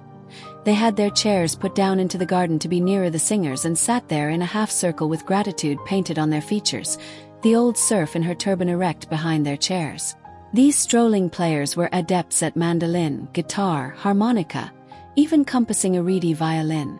Vocal numbers alternated with instrumental, the younger woman, who had a high shrill voice, joining in a love duet with the sweetly falsettoing tenor. The actual head of the company, however, and incontestably its most gifted member, was the other man who played the guitar. He was a sort of baritone buffo, with no voice to speak of, but possessed of a pantomimic gift and remarkable burlesque one. Often he stepped out of the group and advanced towards the terrace, guitar in hand, and his audience rewarded his sallies with bursts of laughter. The Russians in their parterre seats were beside themselves with delight over this display of southern vivacity. Their shouts and screams of applause encouraged him to bolder and bolder flights. Aschenbach sat near the balustrade, a glass of pomegranate juice and soda water sparkling ruby red before him, with which he now and then moistened his lips. His nerves drank in thirstily the unlovely sounds, the vulgar and sentimental tunes, for passion paralyses good taste and makes its victim accept with rapture what a man in his senses would either laugh at or turn from with disgust. Idly he sat and watched the antics of the buffoon with his face set in a fixed and painful smile, while inwardly his whole being was rigid with the intensity of the regard he bent on Tadzio, leaning over the railing 6 paces off. He lounged there in the white-belted suit he sometimes wore at dinner, in all his innate inevitable grace, with his left arm on the balustrade, his legs crossed, the right hand on the supporting hip, and looked down on the strolling singers with an expression that was hardly a smile, but rather a distant curiosity and polite toleration. Now and then he straightened himself and with a charming movement of both arms drew down his white blouse through his leather belt, throwing out his chest. And sometimes Aschenbach saw it with triumph, with horror, and a sense that his reason was tottering. The lad would cast a glance that might be slow and cautious, or might be sudden and swift, as though to take him by surprise, to the place where his lover sat. Aschenbach did not meet the glance. An ignoble caution made him keep his eyes in leash. For in the rear of the terrace sat Tadzio's mother and governess, and matters had gone so far that he feared to make himself conspicuous. Several times on the beach, in the hotel lobby, on the piazza, he had seen with a stealing numbness that they called Tadzio away from his neighborhood, and his pride revolted at the affront, even while conscience told him it was deserved. The performer below presently began a solo, with guitar accompaniment, a street song in several stanzas, just then the rage all over Italy. He delivered it in a striking and dramatic recitative, and his company joined in the refrain. He was a man of slight build, with a thin, undernourished face. His shabby felt hat rested on the back of his neck, a great mop of red hair sticking out in front, and he stood there on the gravel in advance of his troupe, in an impudent, swaggering posture, twanging the strings of his instrument and flinging a witty and rollicking recitative up to the terrace, while the veins of his forehead swelled with the violence of his effort. He was scarcely a Venetian type, belonging rather to the race of Neapolitan jesters, half bully, half comedian, brutal, blustering, an unpleasant customer, and entertaining to the last degree. The words of his song were trivial and silly, but on his lips, accompanied with gestures of head, hands, arms and body, with leers and winks and the loose play of the tongue in the corner of his mouth, they took on meaning, an equivocal meaning, yet vaguely offensive. He wore a white sports shirt with a suit of ordinary clothes, and a strikingly large and naked-looking Adam's apple rose out of the open collar. From that pale, snub-nosed face it was hard to judge of his age. Vice sat on it. It was furrowed with grimacing, and 2 deep wrinkles of defiance and self-will, almost of desperation, stood oddly between the red brows, above the grinning mobile mouth. But what more than all drew upon him the profound scrutiny of our solitary watcher, was that this suspicious figure seemed to carry with it its own suspicious odor. For whenever the refrain occurred and the singer, with waving arms and antic gestures, passed in his grotesque march immediately beneath Aschenbach's seat, a strong smell of carbolic was wafted up to the terrace. After the song he began to take up money, beginning with the Russian family, who gave liberally, and then mounting the steps to the terrace.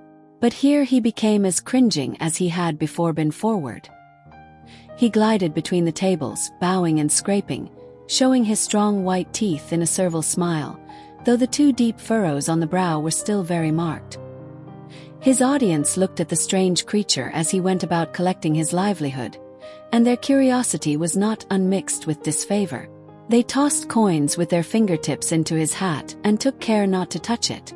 Let the enjoyment be never so great, a sort of embarrassment always comes when the comedian oversteps the physical distance between himself and respectable people. This man felt it and sought to make his peace by fawning. He came along the railing to Aschenbach, and with him came that smell no one else seemed to notice. "Listen," said the solitary in a low voice, almost mechanically. "They are disinfecting Venice." The mountebank answered hoarsely. "Because of the police. Orders, signore. On account of the heat and the sirocco. The sirocco is oppressive, not good for the health." He spoke as though surprised that anyone could ask, and with the flat of his hand he demonstrated how oppressive the sirocco was. "So there is no plague in Venice?" Aschenbach asked the question between his teeth, very low. The man's expressive face fell. He put on a look of comical innocence. "A plague? What sort of plague? Is the sirocco a plague? Or perhaps our police are a plague? You are making fun of us, signore. Plague? Why should there be? The police make regulations on account of the heat and the weather." He gestured. "Quite," said Aschenbach once more, soft and low, and dropping an unduly large coin into the man's hat dismissed him with a sign. He bowed very low and left. But he had not reached the steps when 2 of the hotel servants flung themselves on him and began to whisper, their faces close to his. He shrugged, seemed to be giving assurances, to be swearing he had said nothing. It was not hard to guess the import of his words. They let him go at last and he went back into the garden, where he conferred briefly with his troupe and then stepped forward for a farewell song. It was one Aschenbach had never to his knowledge heard before, a rowdy air, with words in impossible dialect. It had a laughing refrain in which the other 3 artists joined at the top of their lungs. The refrain had neither words nor accompaniment. It was nothing but rhythmical, modulated, natural laughter, which the soloist in particular knew how to render with most deceptive realism. Now that he was farther off his audience, his self-assurance had come back, and this laughter of his rang with a mocking note. He would be overtaken before he reached the end of the last line of each stanza. He would catch his breath, lay his hand over his mouth. His voice would quaver and his shoulders shake. He would lose power to contain himself longer. Just at the right moment each time, it came whooping, bawling, crashing out of him, with a verisimilitude that never failed to set his audience off in profuse and unpremeditated mirth that seemed to add gusto to his own. He bent his knees, he clapped his thigh, he held his sides, he looked ripe for bursting. He no longer laughed but yelled, pointing his finger at the company there above, as though there could be in all the world nothing so comic as they. Until at last they laughed in hotel, terrace and garden, down to the waiters, lift boys and servants laughed as though possessed. Aschenbach could no longer rest in his chair. He sat poised for flight.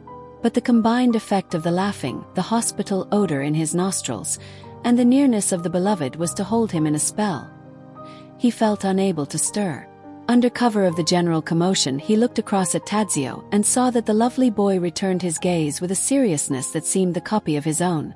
The general hilarity, it seemed to say, had no power over him. He kept aloof. The gray-haired man was overpowered, disarmed by this docile, childlike deference. With difficulty he refrained from hiding his face in his hands.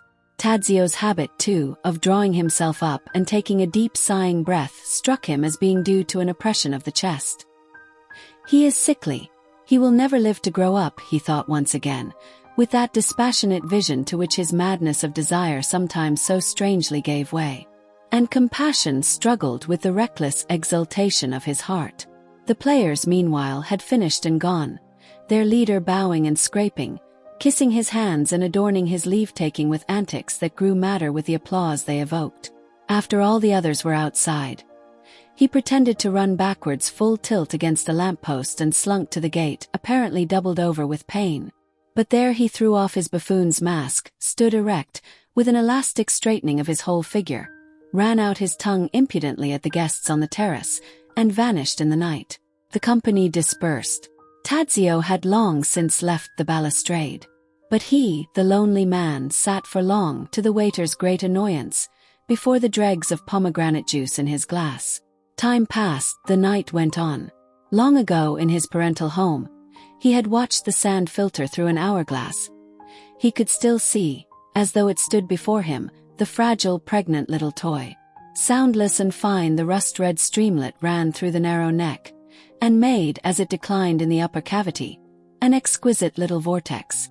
The very next afternoon the solitary took another step in pursuit of his fixed policy of baiting the outer world. This time he had all possible success. He went, that is, into the English travel bureau in the piazza, changed some money at the desk, and posing as the suspicious foreigner, put his fateful question. The clerk was a tweed-clad young Britisher with his eyes set close together, his hair parted in the middle, and radiating that steady reliability which makes his like so strange a phenomenon in the gammon, agile-witted South. He began, "No ground for alarm, sir. A mere formality, quite regular in view of the unhealthy climatic conditions." But then, looking up, he chanced to meet with his own blue eyes the stranger's weary, melancholy gaze, fixed on his face. The Englishman colored. He continued in a lower voice, rather confused. "At least, that is the official explanation which they see fit to stick to. I may tell you there's a bit more to it than that." And then, in his good straightforward way, he told the truth. For the past several years, Asiatic cholera had shown a strong tendency to spread. Its source was the hot, moist swamps of the delta of the Ganges, where it bred in the mephitic air of that primeval island jungle, among whose bamboo thickets the tiger crouches, where life of every sort flourishes in rancorous abundance, and only man avoids the spot. Thence the pestilence had spread throughout Hindustan, raging with great violence. Moved eastward to China, westward to Afghanistan and Persia. Following the great caravan routes, it brought terror to Astrakhan, terror to Moscow.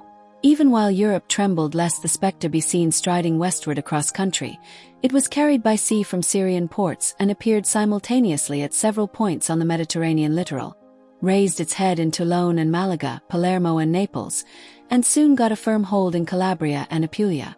Northern Italy had been spared so far. But in May the horrible vibrions were found on the same day in two bodies. The emaciated, blackened corpses of a bargee and a woman who kept a greengrocer's shop. Both cases were hushed up. But in a week there were 10 more, 20, 30 in different quarters of the town. An Austrian provincial, having come to Venice on a few days' pleasure trip, went home and died with all the symptoms of the plague. Thus was explained the fact that the German-language papers were the first to print the news of the Venetian outbreak. The Venetian authorities published in reply a statement to the effect that the state of the city's health had never been better, at the same time instituting the most necessary precautions. But by that time the food supplies, milk, meat or vegetables, had probably been contaminated, for death unseen and unacknowledged was devouring and laying waste in the narrow streets, while a brooding, unseasonable heat warmed the waters of the canals and encouraged the spread of the pestilence. Yes, the disease seemed to flourish and wax strong, to redouble its generative powers. Recoveries were rare. 80 out of every 100 died, and horribly, for the onslaught was of the extremest violence, and not infrequently of the dried type, the most malignant form of the contagion. In this form, the victim's body loses power to expel the water secreted by the blood vessels. It shrivels up. He passes with hoarse cries from convulsion to convulsion. His blood grows thick like pitch, and he suffocates in a few hours. He is fortunate indeed if, as sometimes happens, the disease, after a slight malaise, takes the form of a profound unconsciousness, from which the sufferer seldom or never rouses. By the beginning of June, the quarantine buildings of the Ospedale Civico had quietly filled up, the 2 orphan asylums were entirely occupied, and there was a hideously brisk traffic between the Nuovo Fundamento and the island of San Michele, where the cemetery was. But the city was not swayed by high-minded motives or regard for international agreements. The authorities were more actuated by fear of being out of pocket, by regard for the new exhibition of paintings just opened in the public gardens, or by apprehension of the large losses the hotels and the shops that catered to foreigners would suffer in case of panic and blockade. And the fears of the people supported the persistent official policy of silence and denial. The city's first medical officer, an honest and competent man, had indignantly resigned his office and been privily replaced by a more compliant person. The fact was known, and this corruption in high places played its part, together with the suspense as to where the walking terror might strike next, to demoralize the baser elements in the city and encourage those antisocial forces which shun the light of day. There was intemperance, indecency, increase of crime. Evenings one saw many drunken people, which was unusual. Gangs of men in surly mood made the streets unsafe. Theft and assault were said to be frequent, even murder. For in 2 cases persons supposedly victims of the plague were proved to have been poisoned by their own families. And professional vice was rampant, displaying excesses heretofore unknown and only at home much farther south and in the east.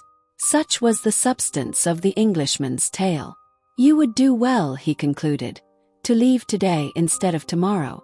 The blockade cannot be more than a few days off." "Thank you," said Aschenbach, and left the office. The piazza lay in sweltering sunshine. Innocent foreigners sat before the cafes or stood in front of the cathedral, the center of clouds of doves that, with fluttering wings, tried to shoulder each other away and pick the kernels of maize from the extended hand. Aschenbach strode up and down the spacious flags, feverishly excited, triumphant in possession of the truth at last, but with a sickening taste in his mouth and a fantastic horror at his heart. One decent, expiatory course lay open to him. He considered it. Tonight, after dinner, he might approach the Lady of the Pearls and address her in words which he precisely formulated in his mind. "Madam, will you permit an entire stranger to serve you with a word of advice and warning which self-interest prevents others from uttering? Go away. Leave here at once, without delay, with Tadzio and your daughters. Venice is in the grip of pestilence." Then might he lay his hand in farewell upon the head of that instrument of a mocking deity, and thereafter himself flee the accursed morass. But he knew that he was far indeed from any serious desire to take such a step.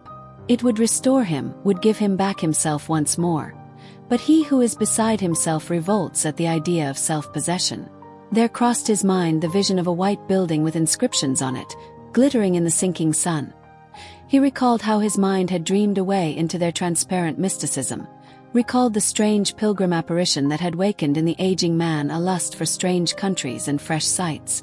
And these memories again brought in their train the thought of returning home, returning to reason, self-mastery, and ordered existence, to the old life of effort. Alas, the bare thought made him wince with a revulsion that was like physical nausea. "It must be kept quiet," he whispered fiercely. "I will not speak." The knowledge that he shared the city's secret, the city's guilt, it put him beside himself, intoxicated him as a small quantity of wine will a man suffering from brain fag. His thoughts dwelt upon the image of the desolate and calamitous city, and he was giddy with fugitive, mad, unreasoning hopes and visions of a monstrous sweetness. That tender sentiment he had a moment ago evoked, what was it compared with such images as these? His art, his moral sense. What were they in the balance beside the boons that chaos might confer? He kept silence, he stopped on. That night he had a fearful dream, if dream be the right word for a mental and physical experience which did indeed befall him in deep sleep, as a thing quite apart and real to his senses, yet without his seeing himself as present in it. Rather its theatre seemed to be his own soul, and the events burst in from outside, violently overcoming the profound resistance of his spirit, passed him through and left the whole cultural structure of a lifetime trampled on, ravaged and destroyed. The beginning was fear and desire, with a shuddering curiosity. Night reigned, and his senses were on the alert. He heard loud, confused noises from far away, clamor and hubbub. There was a rattling, a crashing, a low dull thunder, shrill halloos and a kind of howl with a long-drawn-u sound at the end. And with all these, dominating them all, flute notes of the cruelest sweetness, deep and cooing, keeping shamelessly on until the listener felt his very entrails betwitched. He heard a voice naming, though darkly, that which was to come, the stranger god. A glow lighted up the surrounding mist, and by it, he recognized a mountain scene like that about his country home. From the wooded heights, from among the tree trunks and crumbling moss-covered rocks, a troop came tumbling and raging down, a whirling rout of men and animals, and overflowed the hillside with flames and human forms, with clamor and the reeling dance. The females stumbled over the long hairy pelts that dangled from their girdles. With heads flung back they uttered loud hoarse cries and shook their tambourines high in air, brandished naked daggers or torches vomiting trails of sparks. They shrieked, holding their breasts in both hands. Coiling snakes with quivering tongues they clutched about their waists. Horned and hairy males, girt about the loins with hides, drooped heads and lifted arms and thighs in unison, as they beat on brazen vessels that gave out droning thunder, or thumped madly on drums. There were troops of beardless youths armed with garlanded staves. These ran after goats and thrust their staves against the creature's flanks, then clung to the plunging horns and let themselves be borne off with triumphant shouts. And one and all the mad rout yelled that cry, composed of soft consonants with a long-drawn-u sound at the end, so sweet and wild it was together, and like nothing ever heard before. It would ring through the air like the bellow of a challenging stag, and be given back many-tongued. Or they would use it to goad each other on to dance with wild excess of tossing limbs, they never let it die. But the deep, beguiling notes of the flute wove in and out and over all. Beguiling too it was to him who struggled in the grip of these sights and sounds, shamelessly awaiting the coming feast and the uttermost surrender. He trembled, he shrank. His will was steadfast to preserve and uphold his own God against this stranger who was sworn enemy to dignity and self-control. But the mountain wall took up the noise and howling and gave it back manifold. It rose high, swelled to a madness that carried him away. His senses reeled in the steam of panting bodies, the acrid stench from the goats, the odor as of stagnant waters, and another too familiar smell of wounds, uncleanness and disease. His heart throbbed to the drums, his brain reeled, a blind rage seized him, a whirling lust. He craved with all his soul to join the ring that formed about the obscene symbol of the Godhead, which they were unveiling and elevating, monstrous and wooden, while from full throats they yelled their rallying cry. Foam dripped from their lips. They drove each other on with lewd gesturings and beckoning hands. They laughed, they howled. They thrust their pointed staves into each other's flesh and licked the blood as it ran down. But now the dreamer was in them and of them. The stranger god was his own. Yes, it was he who was flinging himself upon the animals, who bit and tore and swallowed smoking gobbets of flesh while on the trampled moss there now began the rites in honor of the god, an orgy of promiscuous embraces, and in his very soul he tasted the bestial degradation of his fall. The unhappy man woke from this dream shattered, unhinged, powerless in the demon's grip. He no longer avoided men's eyes nor cared whether he exposed himself to suspicion. And anyhow, people were leaving. Many of the bathing cabins stood empty. There were many vacant places in the dining room. Scarcely any foreigners were seen in the streets. The truth seemed to have leaked out. Despite all efforts to the contrary, panic was in the air. But the Lady of the Pearls stopped on with her family, whether because the rumors had not reached her or because she was too proud and fearless to heed them. Tadzio remained. and it seemed at times to Aschenbach in his obsessed state that death and fear together might clear the island of all other souls and leave him there alone with him he coveted.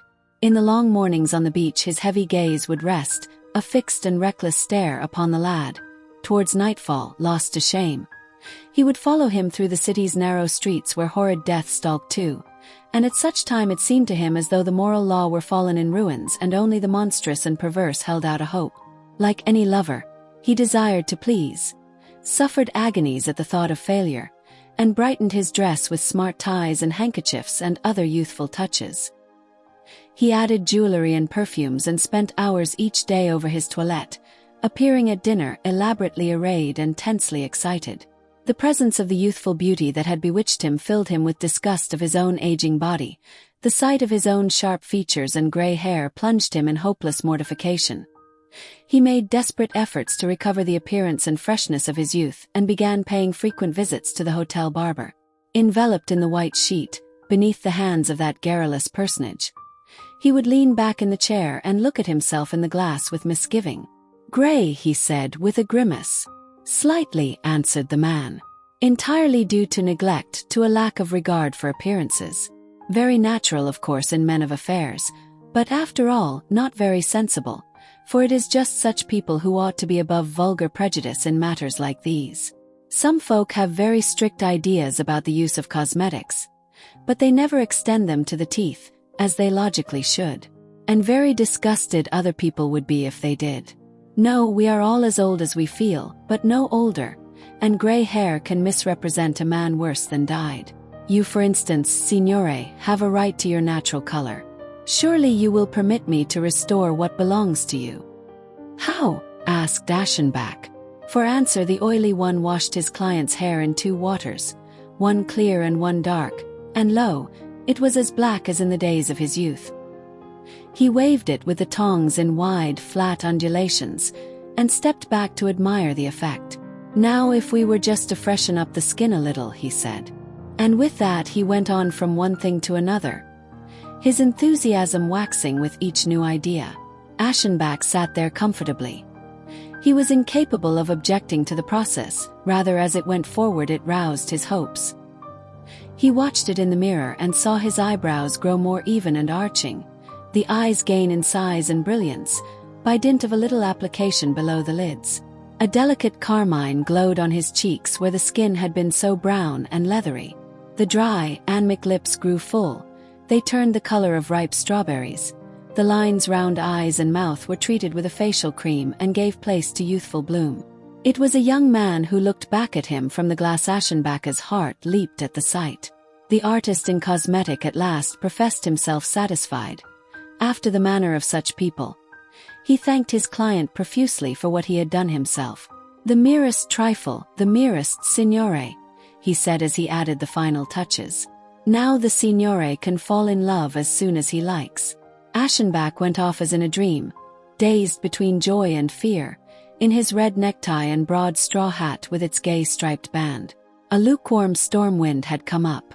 It rained a little now and then. The air was heavy and turbid and smelt of decay. Aschenbach, with fevered cheeks beneath the rouge, seemed to hear rushing and flapping sounds in his ears, as though storm spirits were abroad unhallowed ocean harpies who follow those devoted to destruction, snatch away and defile their viands. For the heat took away his appetite, and thus he was haunted with the idea that his food was infected. One afternoon he pursued his charmer deep into the stricken city's huddled heart. The labyrinthine little streets, squares, canals and bridges, each one so like the next, at length quite made him lose his bearings. He did not even know the points of the compass. All his care was not to lose sight of the figure after which his eyes thirsted.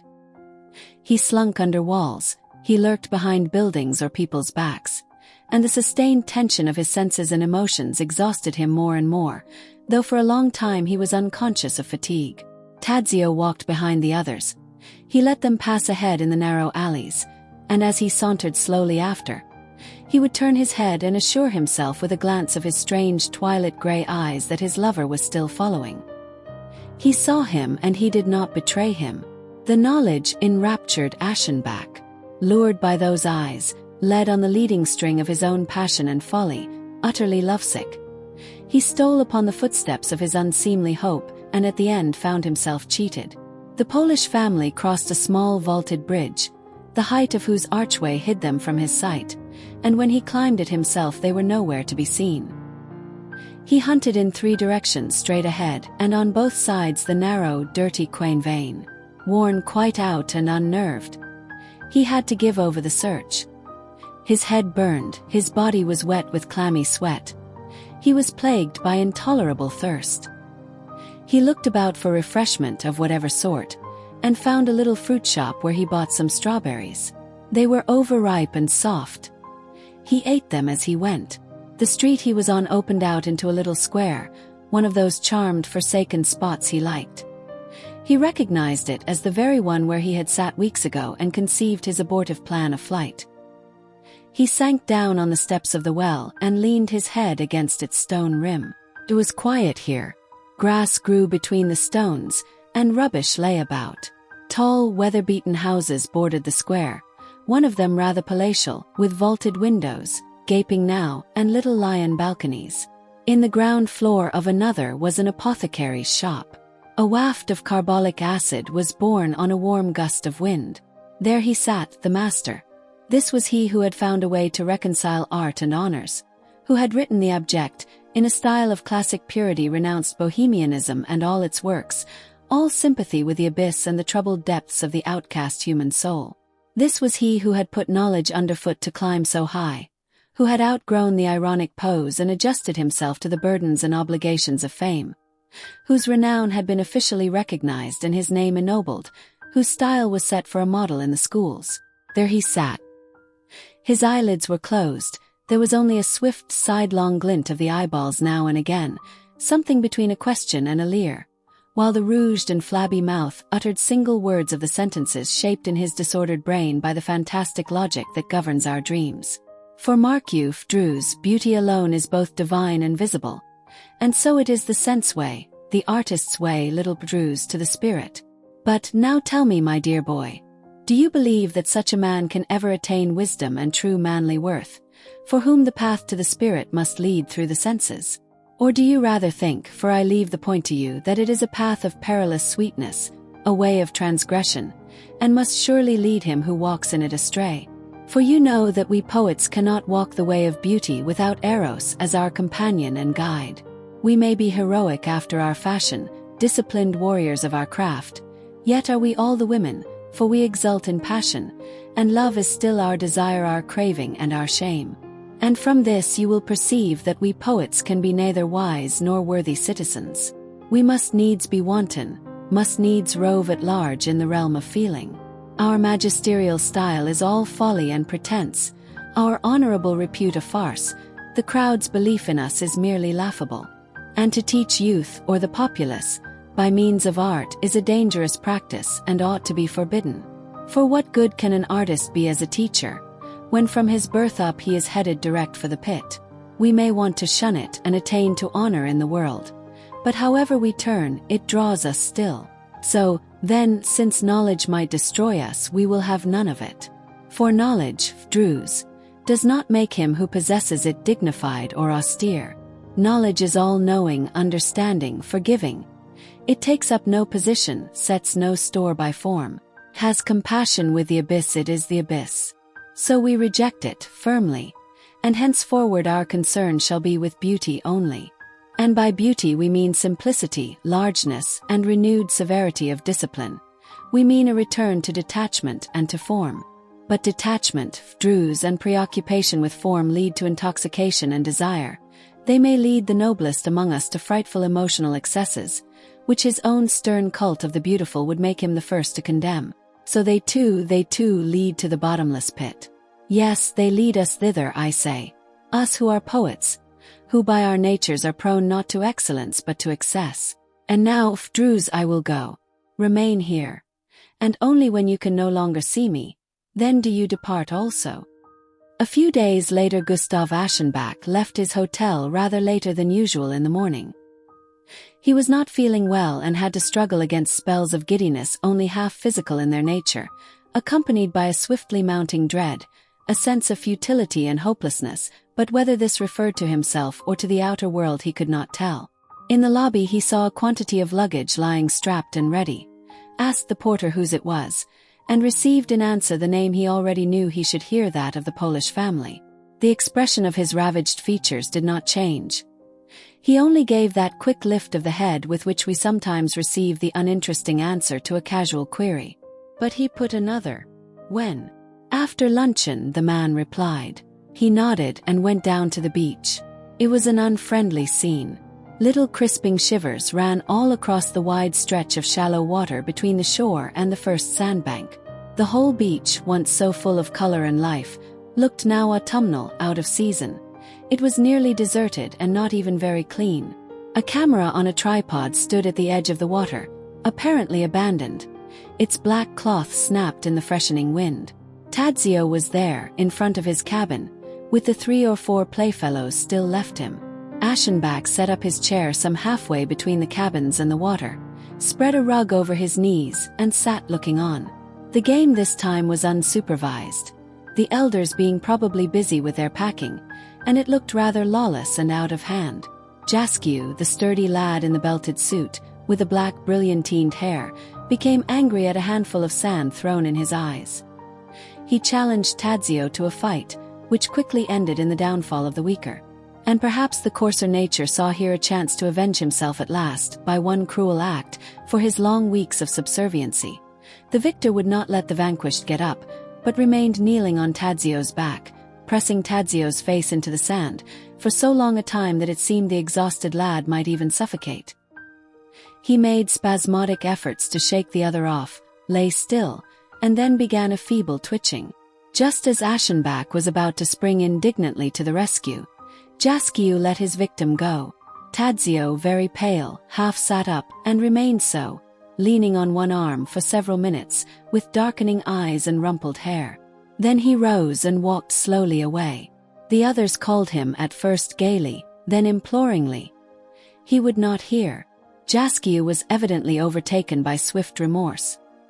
He followed his friend and tried to make his peace, but Tadzio motioned him back with a jerk of one shoulder and went down to the water's edge.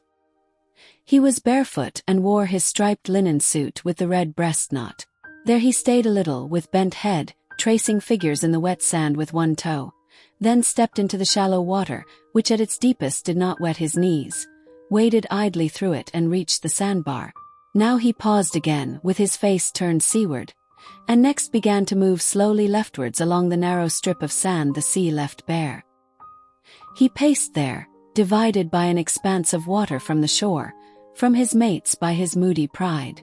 A remote and isolated figure, with floating locks, out there in sea and wind, against the misty inane. Once more he paused to look. With a sudden recollection or by an impulse, he turned from the waist up, in an exquisite movement, one hand resting on his hip, and looked over his shoulder at the shore. The watcher sat just as he had sat that time in the lobby of the hotel when first the twilight gray eyes had met his own. He rested his head against the chair back and followed the movements of the figure out there, then lifted it, as it were in answer to Tadzio's gaze. It sank on his breast. The eyes looked out beneath their lids, while his whole face took on the relaxed and brooding expression of deep slumber. It seemed to him the pale and lovely summoner out there smiled at him and beckoned, as though, with a hand he lifted from his hip, he pointed outward as he hovered on before into an immensity of richest expectation. And, as so often before, he rose to follow.